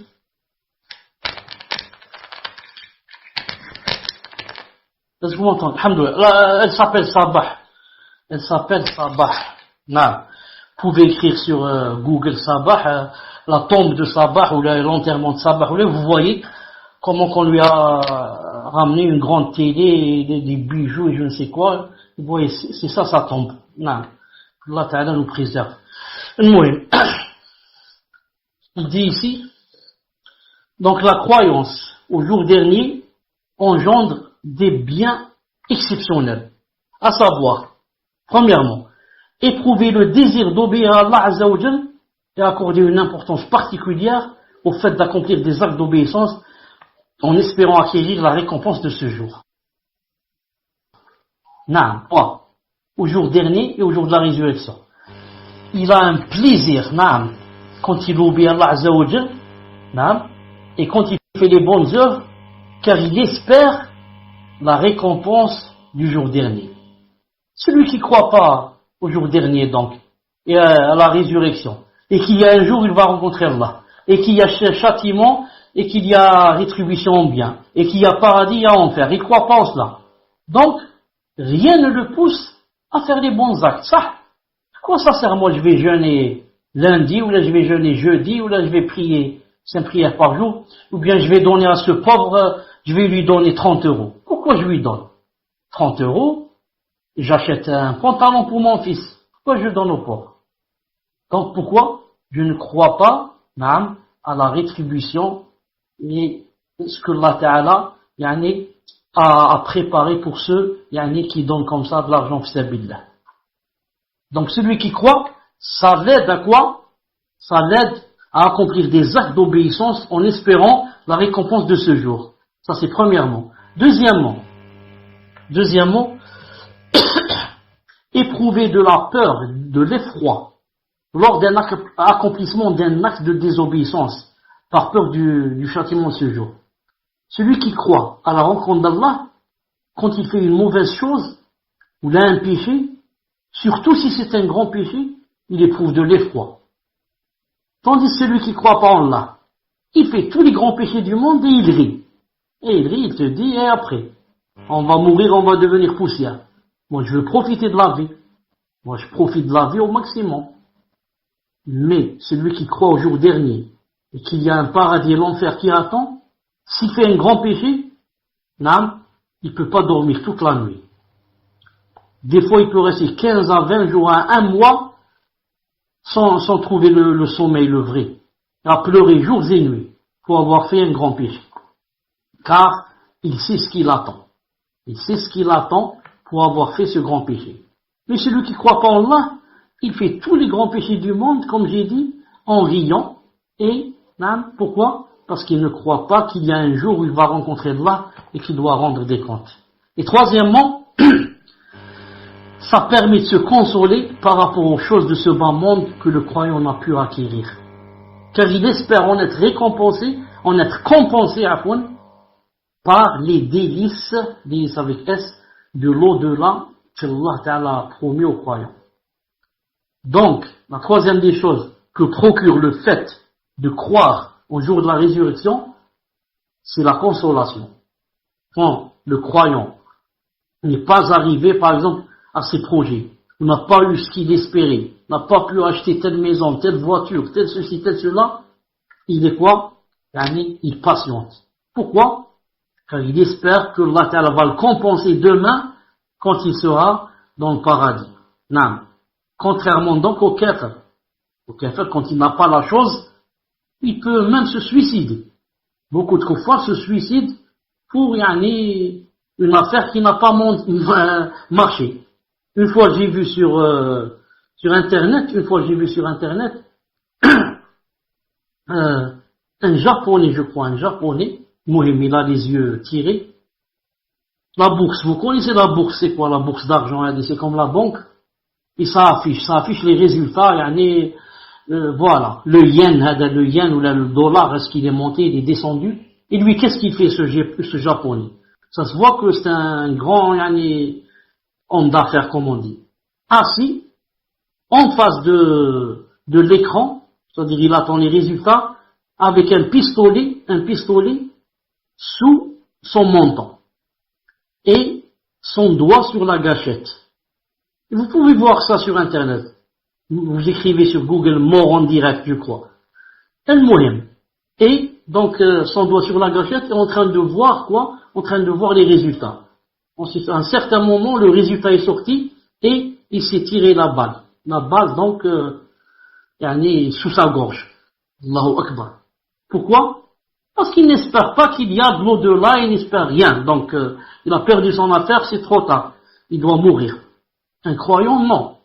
Un croyant, qu'est-ce qu'il va dire dans un cas pareil? قدر الله ما شاء فعل اللهم أجرني في مصيبتي واخلف لي خير منها إنا لله وإنا إليه راجعون.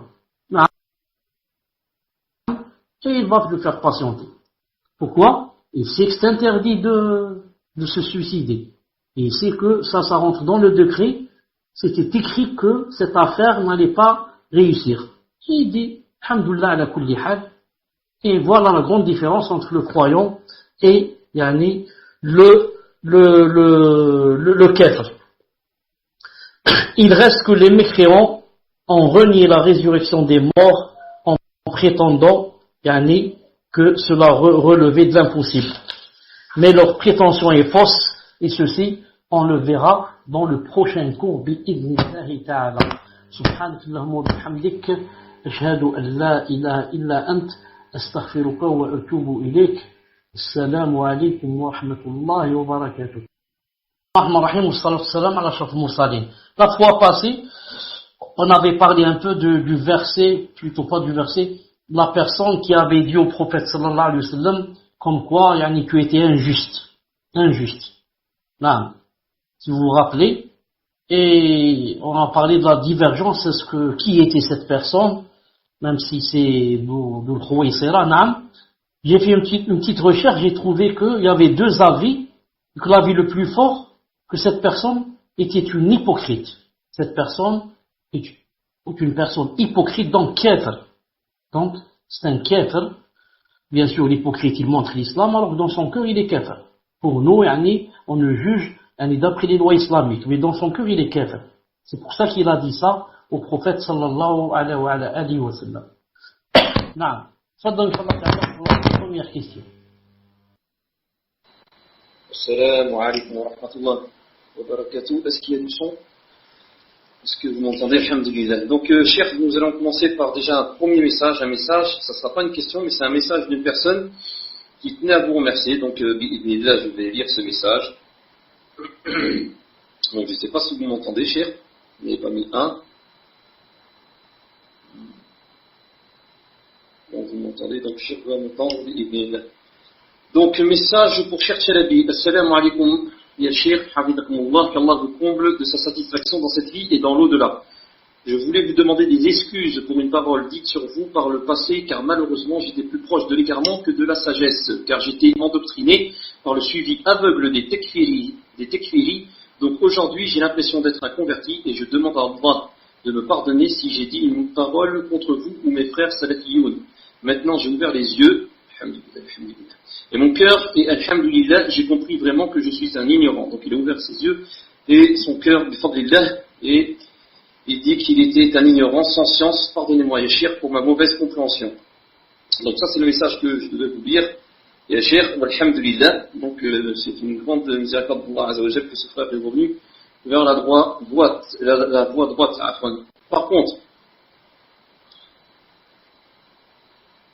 Par contre, subhanallah.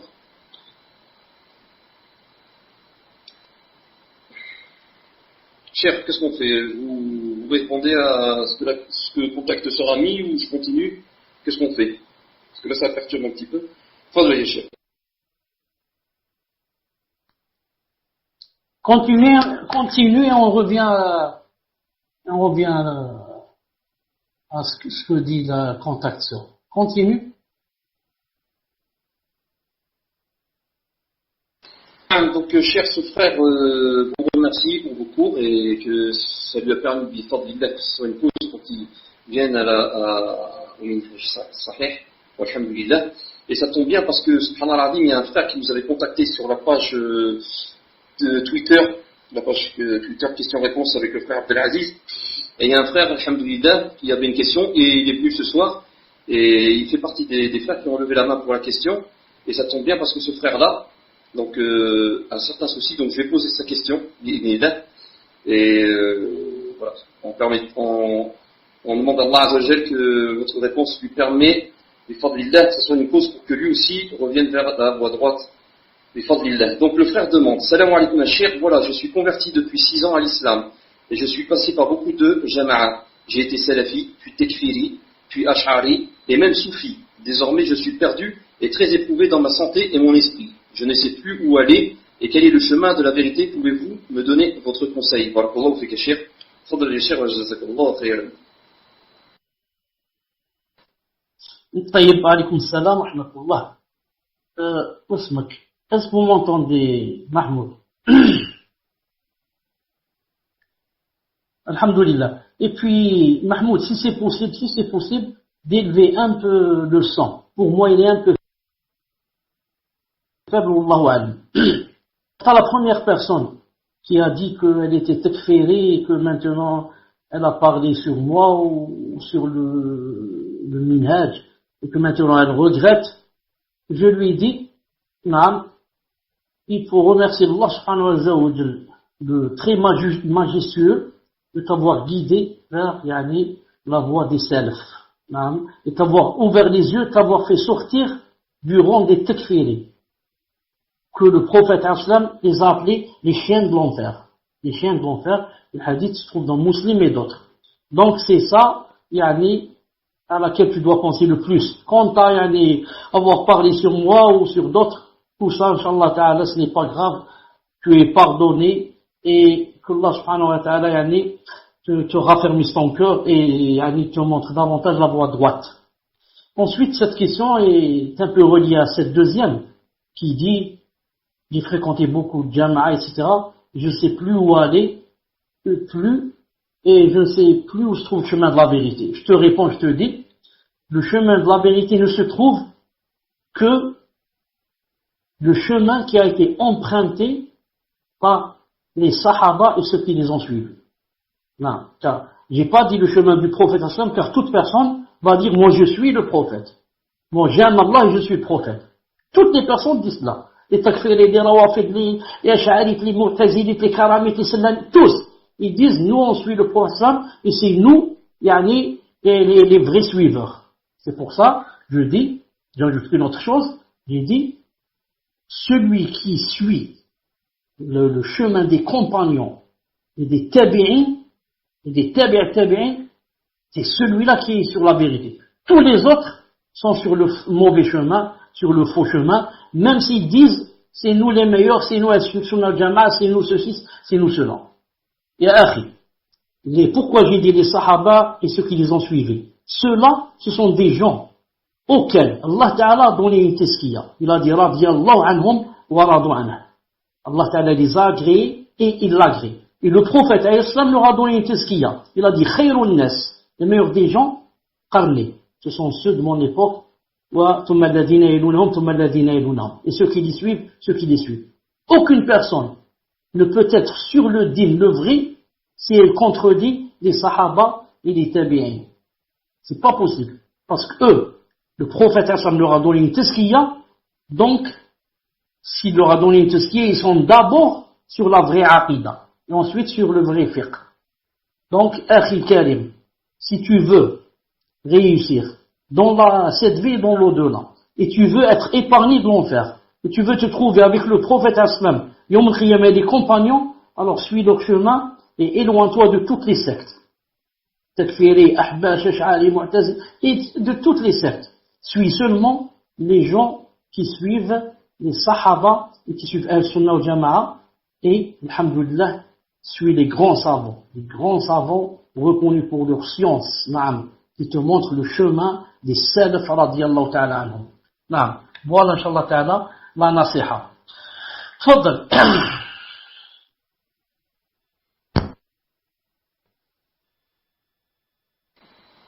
Naam, jazakallahu khayran, Cheikh. Donc pour le son, Cheikh, je suis à fond. Abdelaziz, lui, il me dit qu'il m'entend bien. Je vais me rapprocher du mic pour que vous puissiez mieux entendre.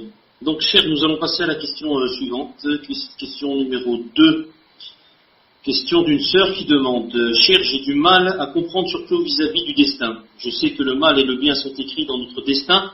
Allah aime le bien, et de ce fait, pourquoi Allah Azza wa Jal nous prescrit le mal au sein de notre vie? C'est-à-dire, Cheikh, wa jazakallahu khayran. Je voudrais confirmer que ce n'est pas seulement moi qui n'entends pas bien le frère Mahmoud. Est-ce que les autres admins me confirment? Est-ce que vous l'entendez très bien? Ou bien c'est seulement moi? On l'entend bien, cher. Ça va. Attendez, je jette un coup d'œil sur mon... Ça, c'est vrai. Afon, c'est vrai. Moi, je vois les haut-parleurs, c'est seulement 50. Donc, il manque 50. Là, c'était 58. Donc, maintenant, c'est à 100%, Inch'Allah Ta'ala. Avant cela, la sœur, si vous me permettez, la sœur contacte sœur à quelque chose. Il y a certains gens, je crois, qui veulent me corriger une chose, Wallahu a'lam. Fadal. Donc, cher, apparemment, de ce que je lis, la sœur demande: est-ce que la Torah sur les 4 points que l'on a vus dans le cours est obligatoire? Car on dit que c'est faux. On a vu la parole de Cheikh Saadi répondre sur le verset par rapport aux anges et à Allah. vu.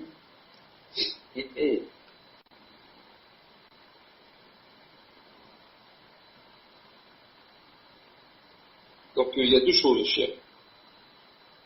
Donc la première chose par rapport au est-ce qu'on a sur les 4 points que l'on a vu dans le cours est obligatoire, et par rapport à la parole de Cheikh Saadi, on va sur le verset, par rapport aux anges et à Allah Azza wa Jal, nous avons vu qu'Allah était près du défunt par sa science, d'après la parole de Cheikh Saadi, et on me dit que c'est faux.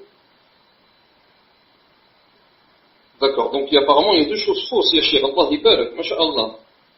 Allah ibarak, ya Cheikh. تفضل يا شيخ.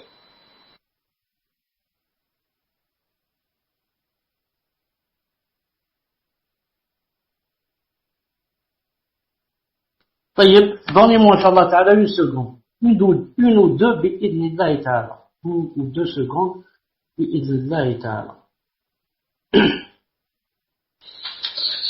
Assalamu alaikum wa rahmatullahi wa barakatuh. Donc je me permets de prendre le mic, car il y a des personnes qui écoutent via la radio. Et donc c'est histoire de ne pas laisser de blanc. Donc on rappelle que les cours des 3 fondements sont le samedi à partir de 20h, Inch'Allah.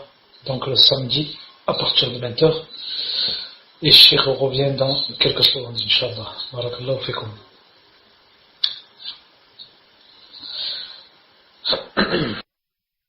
Salam alaikum wa rahmatullah. Est-ce que vous m'entendez? Alhamdulillah. Donc, d'après ce que j'ai compris, Wallah subhanahu wa ta'ala alam, c'est que la personne qui dit que il y a 2 choses ici qui sont fausses, ce que j'ai compris, il se peut que je me trompe.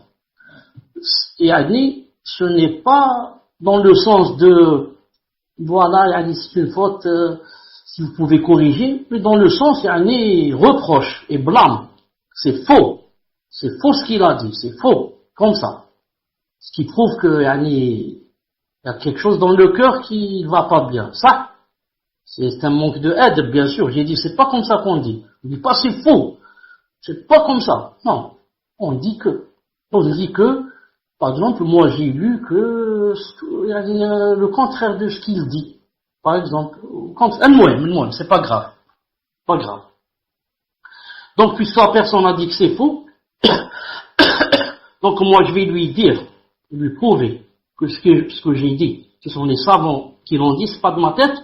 Ensuite je demande à la personne qu'elle donne, elle, les choses qui sont fausses et sur quoi elle aussi s'est basée. Car c'est facile de dire à n'importe quelle personne c'est faux ce que tu dis. Mais prouver que c'est faux, c'est pas donné à tout le monde. Donc la personne dit que, bon j'ai dit que c'était obligé de dire avant chaque prière, à la fin c'est obligé de dire la personne dit non, c'est pas vrai, c'est pas obligé. Alors qu'elle écoute ce qui suit. Si au moins elle avait dit, comme je l'ai dit toujours, qu'il y avait 2 avis, et que l'avis le plus fort que c'est obligatoire, la personne dit non, c'est faux, il n'y a pas ça. Alors écoute. Écoutez, قال الشيخ الإسلام ابن تيمية. Donc Cheikh al-Islam, rahimahullah, dit, Cheikh al-Islam dit dans Majmou' al-Fatawa, numéro 22, Majmou' al-Fatawa numéro 22, page 518. Page 518. Allez. Vous m'entendez, hein? Vous m'entendez? Alhamdulillah. Cheikh al-Islam, Majmou' al-Fatawa, page 518, il dit, attendez, je perds pas la page, j'ai dit Cheikh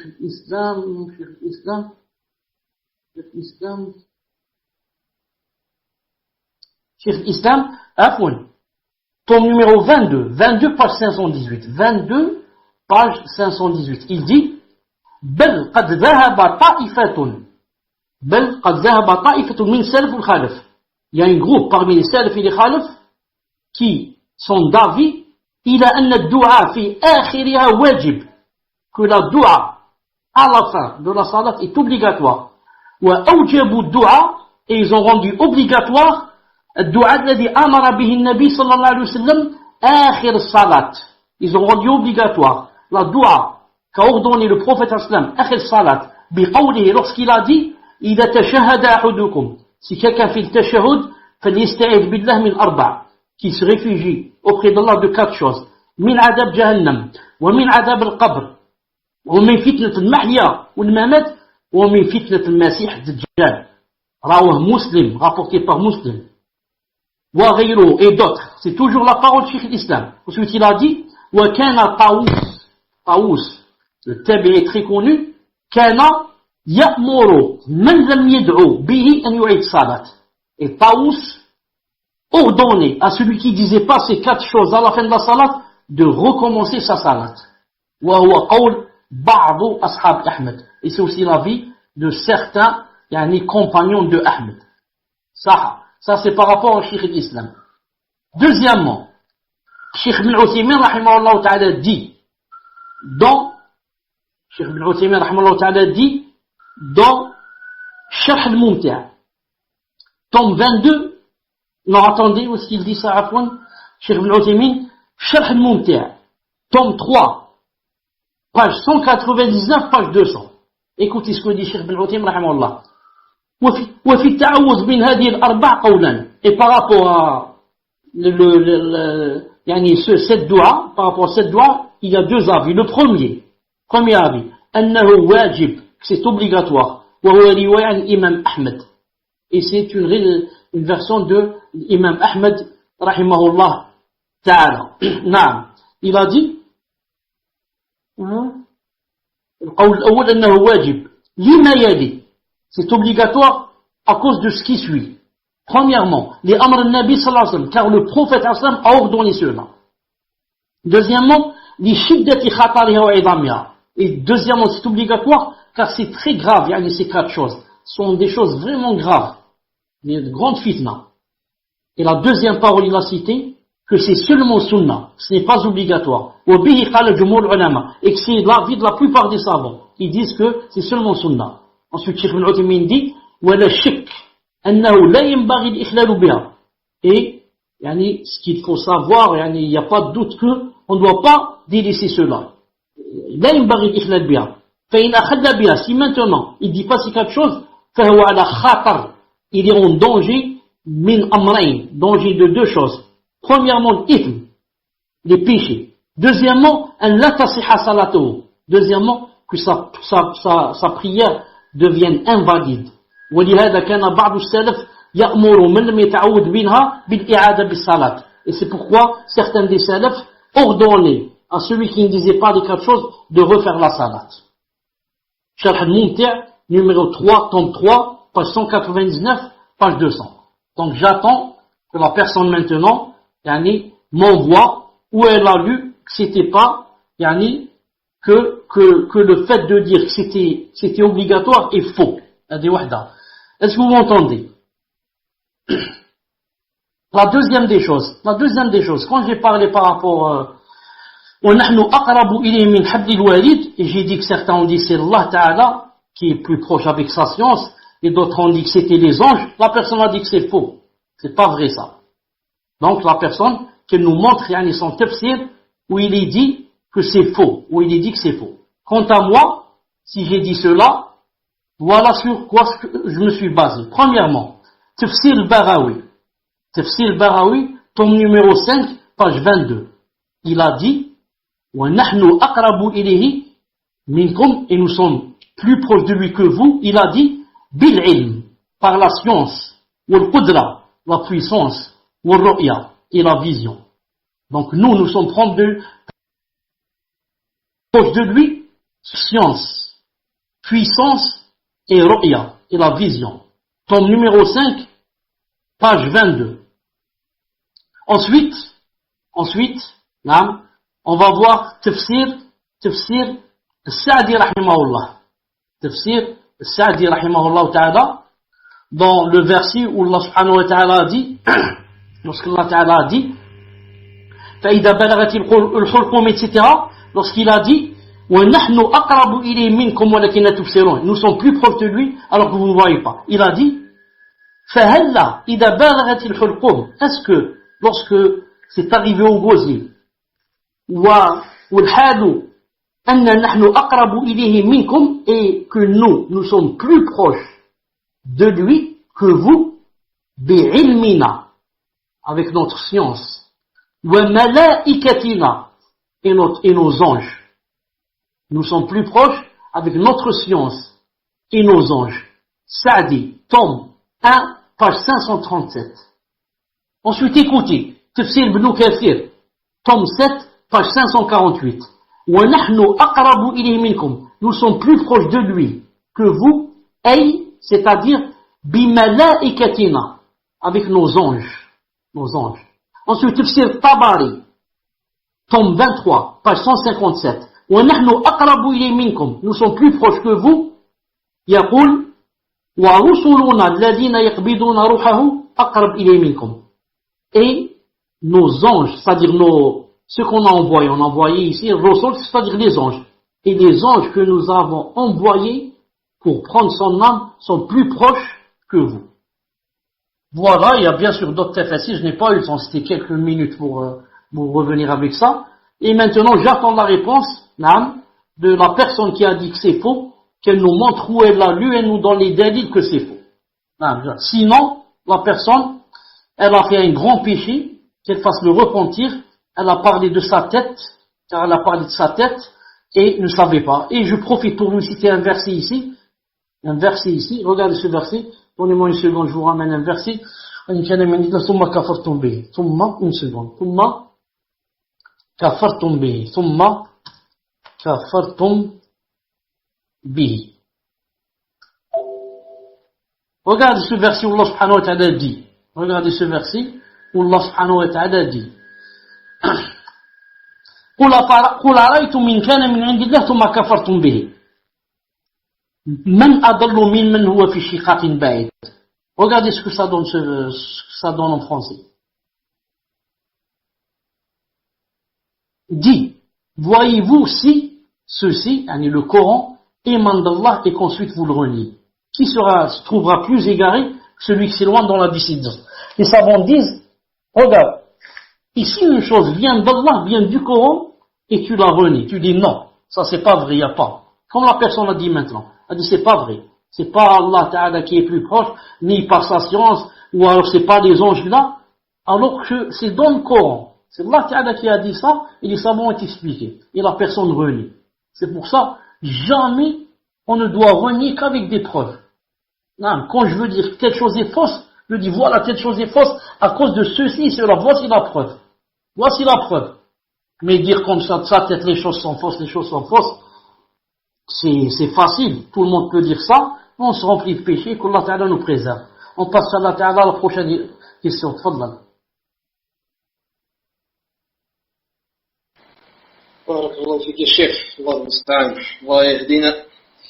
Donc, on va passer à la deuxième question. Pour toutes ces précisions.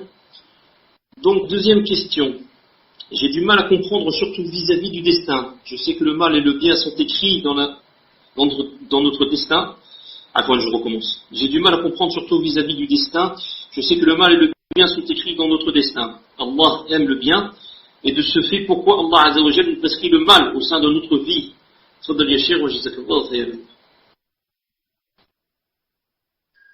Franchement, pour moi, la question n'est pas très claire. Mais une seconde.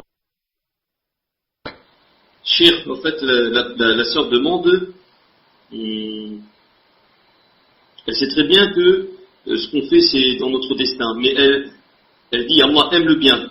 Donc pourquoi Allah Azza wa Jalla nous prescrit le mal au sein de notre vie? Voilà. Donc elle demande pourquoi fait-on des choses de mal? Pourquoi Allah Azza wa Jalla nous a prescrit de faire ces choses mal, alors que non. Vous l'avez très bien expliqué dans le cours de l'échelle. Ce qu'il faut savoir, et là on l'a dit plusieurs fois, le mal, ce sont les créatures qui le font, pas Allah subhanahu wa ta'ala. Allah Ta'ala a créé le mal, ça c'est pas Shaitan qui a créé le mal, c'est Allah Ta'ala qui l'a créé, mais Allah Ta'ala ne t'a pas ordonné de le faire. Tu l'as proscrit. Hein, et t'as dit c'est interdit de le faire. C'est pour ça que si la personne parle du mal qui nous arrive, par exemple que les gens nous fassent du mal ou là, ça peut rentrer dans ça peut rentrer dans l'épreuve. Les messagers, on leur a fait du mal.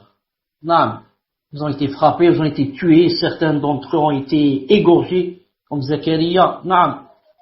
Donc, si elle parle de ce mal que les gens nous font, je lui dis, ça c'est une épreuve.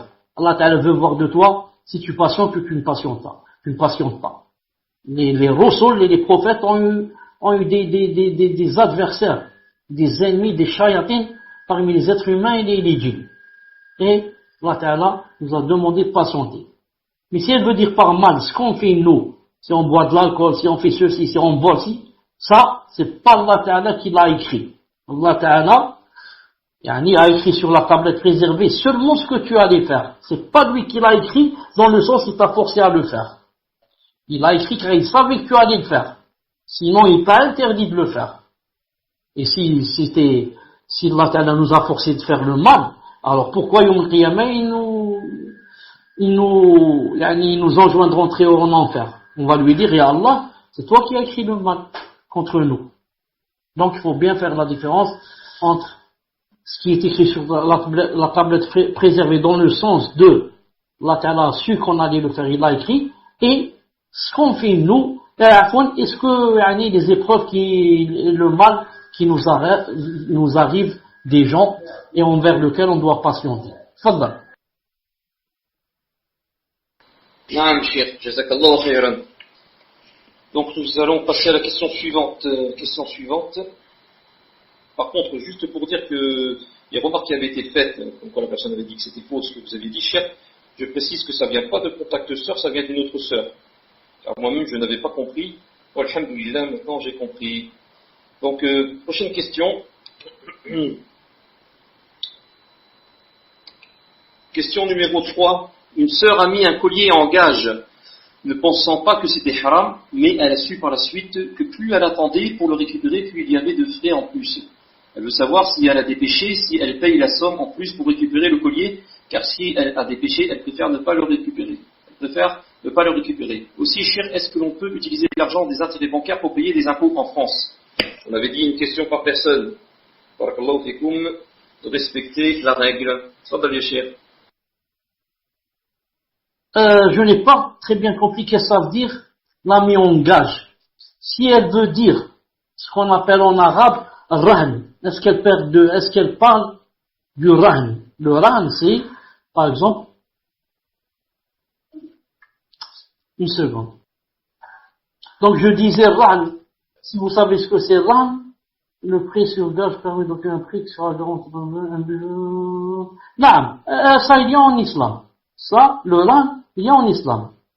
Et c'est dans Sourate Al-Baqarah, à la fin, Allah subhanahu wa ta'ala, il dit, farihan al-maqbouda. Il dit farihan. Donc le rahn existe en islam, mais, comme a dit le prophète islam, la ighlaq fi rahn.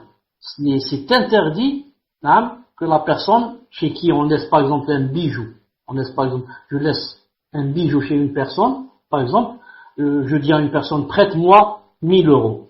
Elle me dit non, laisse-moi quelque chose en rahn. Je lui laisse par exemple mes bijoux. Et c'est interdit que la personne, si je peux pas rendre des bijoux, elle me prend tout mon or. Non. Mais on va chez le juge, il va vendre cet or et rendre les 1000 autres au créancier, et ensuite ce qui reste, il le rend à la personne. Donc, maintenant, si, par exemple, ça dépasse un certain temps et ça commence à monter, les intérêts, ça c'est haram. Les intérêts, c'est haram. Il doit me rendre mes bijoux quand je lui rends son argent. Donc la personne ne savait pas qu'il y avait des frais qui montaient, elle ne savait pas, donc elle est excusée. Qu'est-ce qu'elle fait?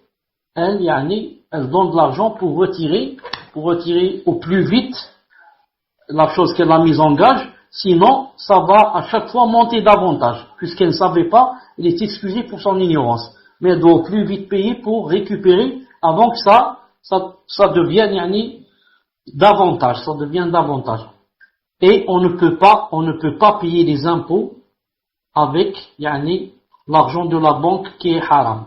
Car les intérêts de la banque, on doit les donner dans le but de s'en débarrasser. On les donne à des nécessiteux dans le but de s'en débarrasser sans escompter la récompense d'Allah. Car on ne peut pas avoir de récompense en donnant quelque chose de haram. Mais, pour payer des impôts avec, ça veut dire donc, on va les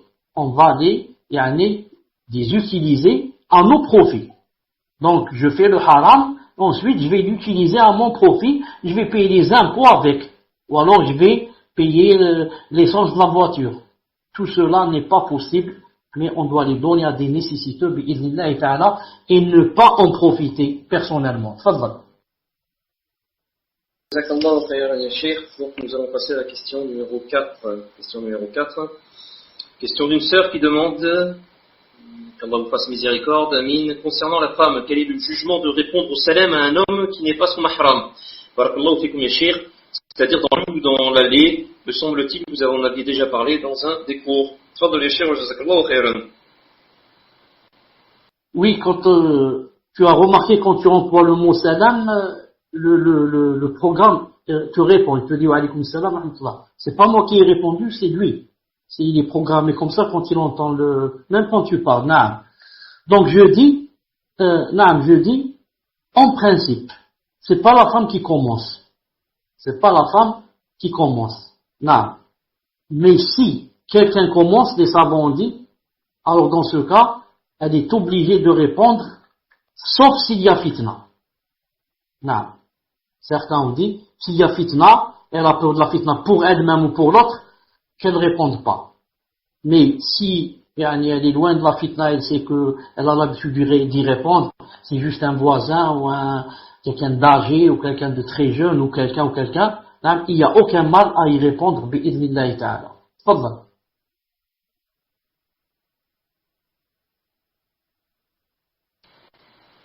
D'accord, ya Cheikh, jazakallahu khayran.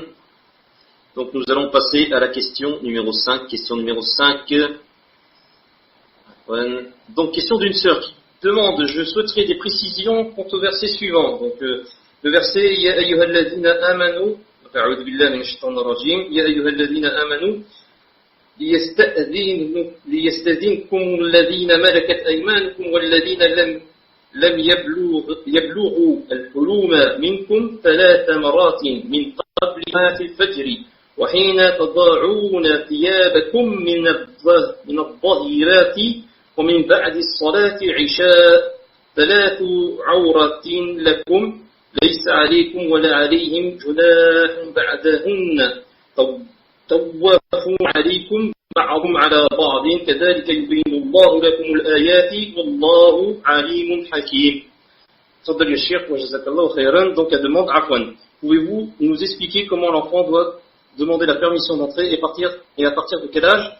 Et si l'enfant de 4-5 ans dort avec les parents, rentre-t-il dans ce verset? Jazakallahu khayran Cheikh. Tfadhal ya Cheikh. Les versets, ou bien le verset qui a été cité ici par la sœur, veut dire que pendant ces 3 moments, عند الفجر,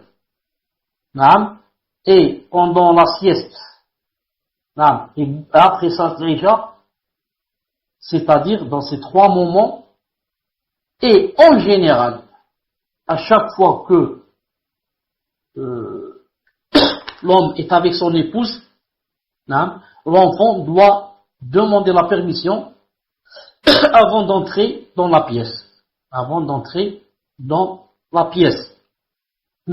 C'est-à-dire que pendant d'autres moments, à 10 heures ou bien à 18 heures ou à n'importe quel moment, par exemple, c'est plus ou moins permis de rentrer. Mais quand c'est les moments où la personne, il y a beaucoup de probabilités que le couple soit, disons, endormi, ou bien soit, dans un moment d'intimité, et c'est pendant ces 3 moments-là Hein. L'enfant n'a pas le droit, donc surtout que autrefois il n'y avait pas les portes, etc. Il y a juste un rideau comme ça, il le poussait, il rentre. Et maintenant, alhamdoulilah, il y a des portes. Et les portes maintenant, alhamdoulilah, il y a la clé. Il y a la clé. Donc on le coupe et dans quelque chose d'intime, il ferme la porte à clé. Il ferme la porte à clé. Et même s'il sait que la porte a ce qu'on appelle, je ne sais pas comment ça s'appelle ça, là où on met la clé pour ouvrir. S'il sait que la clé, le petit trou là, ça donne directement la serrure. Si ça donne, si on peut voir de la serrure. Des fois la clé est un peu grosse, donc si on enlève la clé, il y a un trou. Si je sais que, parce que l'enfant c'est quoi? L'enfant c'est un enfant. Il sait pas ce qui se passe. L'enfant quand il sait que sa mère ou là son père ou là il est dans la salle de bain ou là, s'il y a la porte, par exemple la salle de bain, si au bas de la porte il y a comme ça une petite fenêtre d'aération, là il essaie de voir, il se met sur son ventre, il essaie de voir qu'est-ce que fait le père à l'intérieur ou bien la mère. C'est un enfant, c'est ça, il sait pas. Donc je disais, même s'il y a la serrure là, il doit mettre quelque chose derrière pour cacher, pour que ne pas permettre à l'enfant de voir ce qui se passe. Donc le verset parlait surtout au moment où autrefois où c'était facile de rentrer dans la chambre et de trouver les parents dans l'intimité. Et maintenant, alhamdoulilah, qu'il y a les portes, il y a les clés, etc. La personne doit prendre soin de faire de sorte que l'enfant ne tombe pas avec son regard dans des choses comme ça, intimes. Et si l'enfant a 4-5 ans, dort-il avec les parents dans 4-5 ans, l'enfant commence, à 4-5 ans, il a commencé déjà à connaître les choses. À 4-5 ans, s'il n'y a pas d'autre moyen que de le faire dormir dans la même chambre, alors les parents doivent prendre beaucoup de précautions s'ils font des choses intimes. Il faut être très sûr que non seulement il est en train de dormir, mais encore qu'il a par exemple sa tête tournée de l'autre côté. Parce qu'il peut se réveiller et feindre qu'il est en train de dormir alors qu'il a les yeux entrouverts et il voit. Non, il faut être sûr qu'il dort d'un côté et de l'autre, qu'il a sa tête qui est de l'autre côté, qui ne regarde, qui n'est pas du côté des parents. Non. Wallahu ta'ala a'lam. Tfaddal. Naam, jazakallah khayran ya Cheikh. Donc nous allons passer à la question numéro 6. Donc, question numéro 6, question d'une sœur. Voilà, qu'Allah vous fasse miséricorde et vous élève en degré. Je n'arrive pas à délaisser un péché qui persiste. À chaque fois, je renouvelle le repentir, mais je retombe. Au final, j'ai peur d'avoir une mauvaise fin à cause de ce péché. Allah yahfad. Que me conseillez-vous, noble Cheikh? Barakallahu fik. Tfaddal ya Cheikh wa jazakallahu khayran.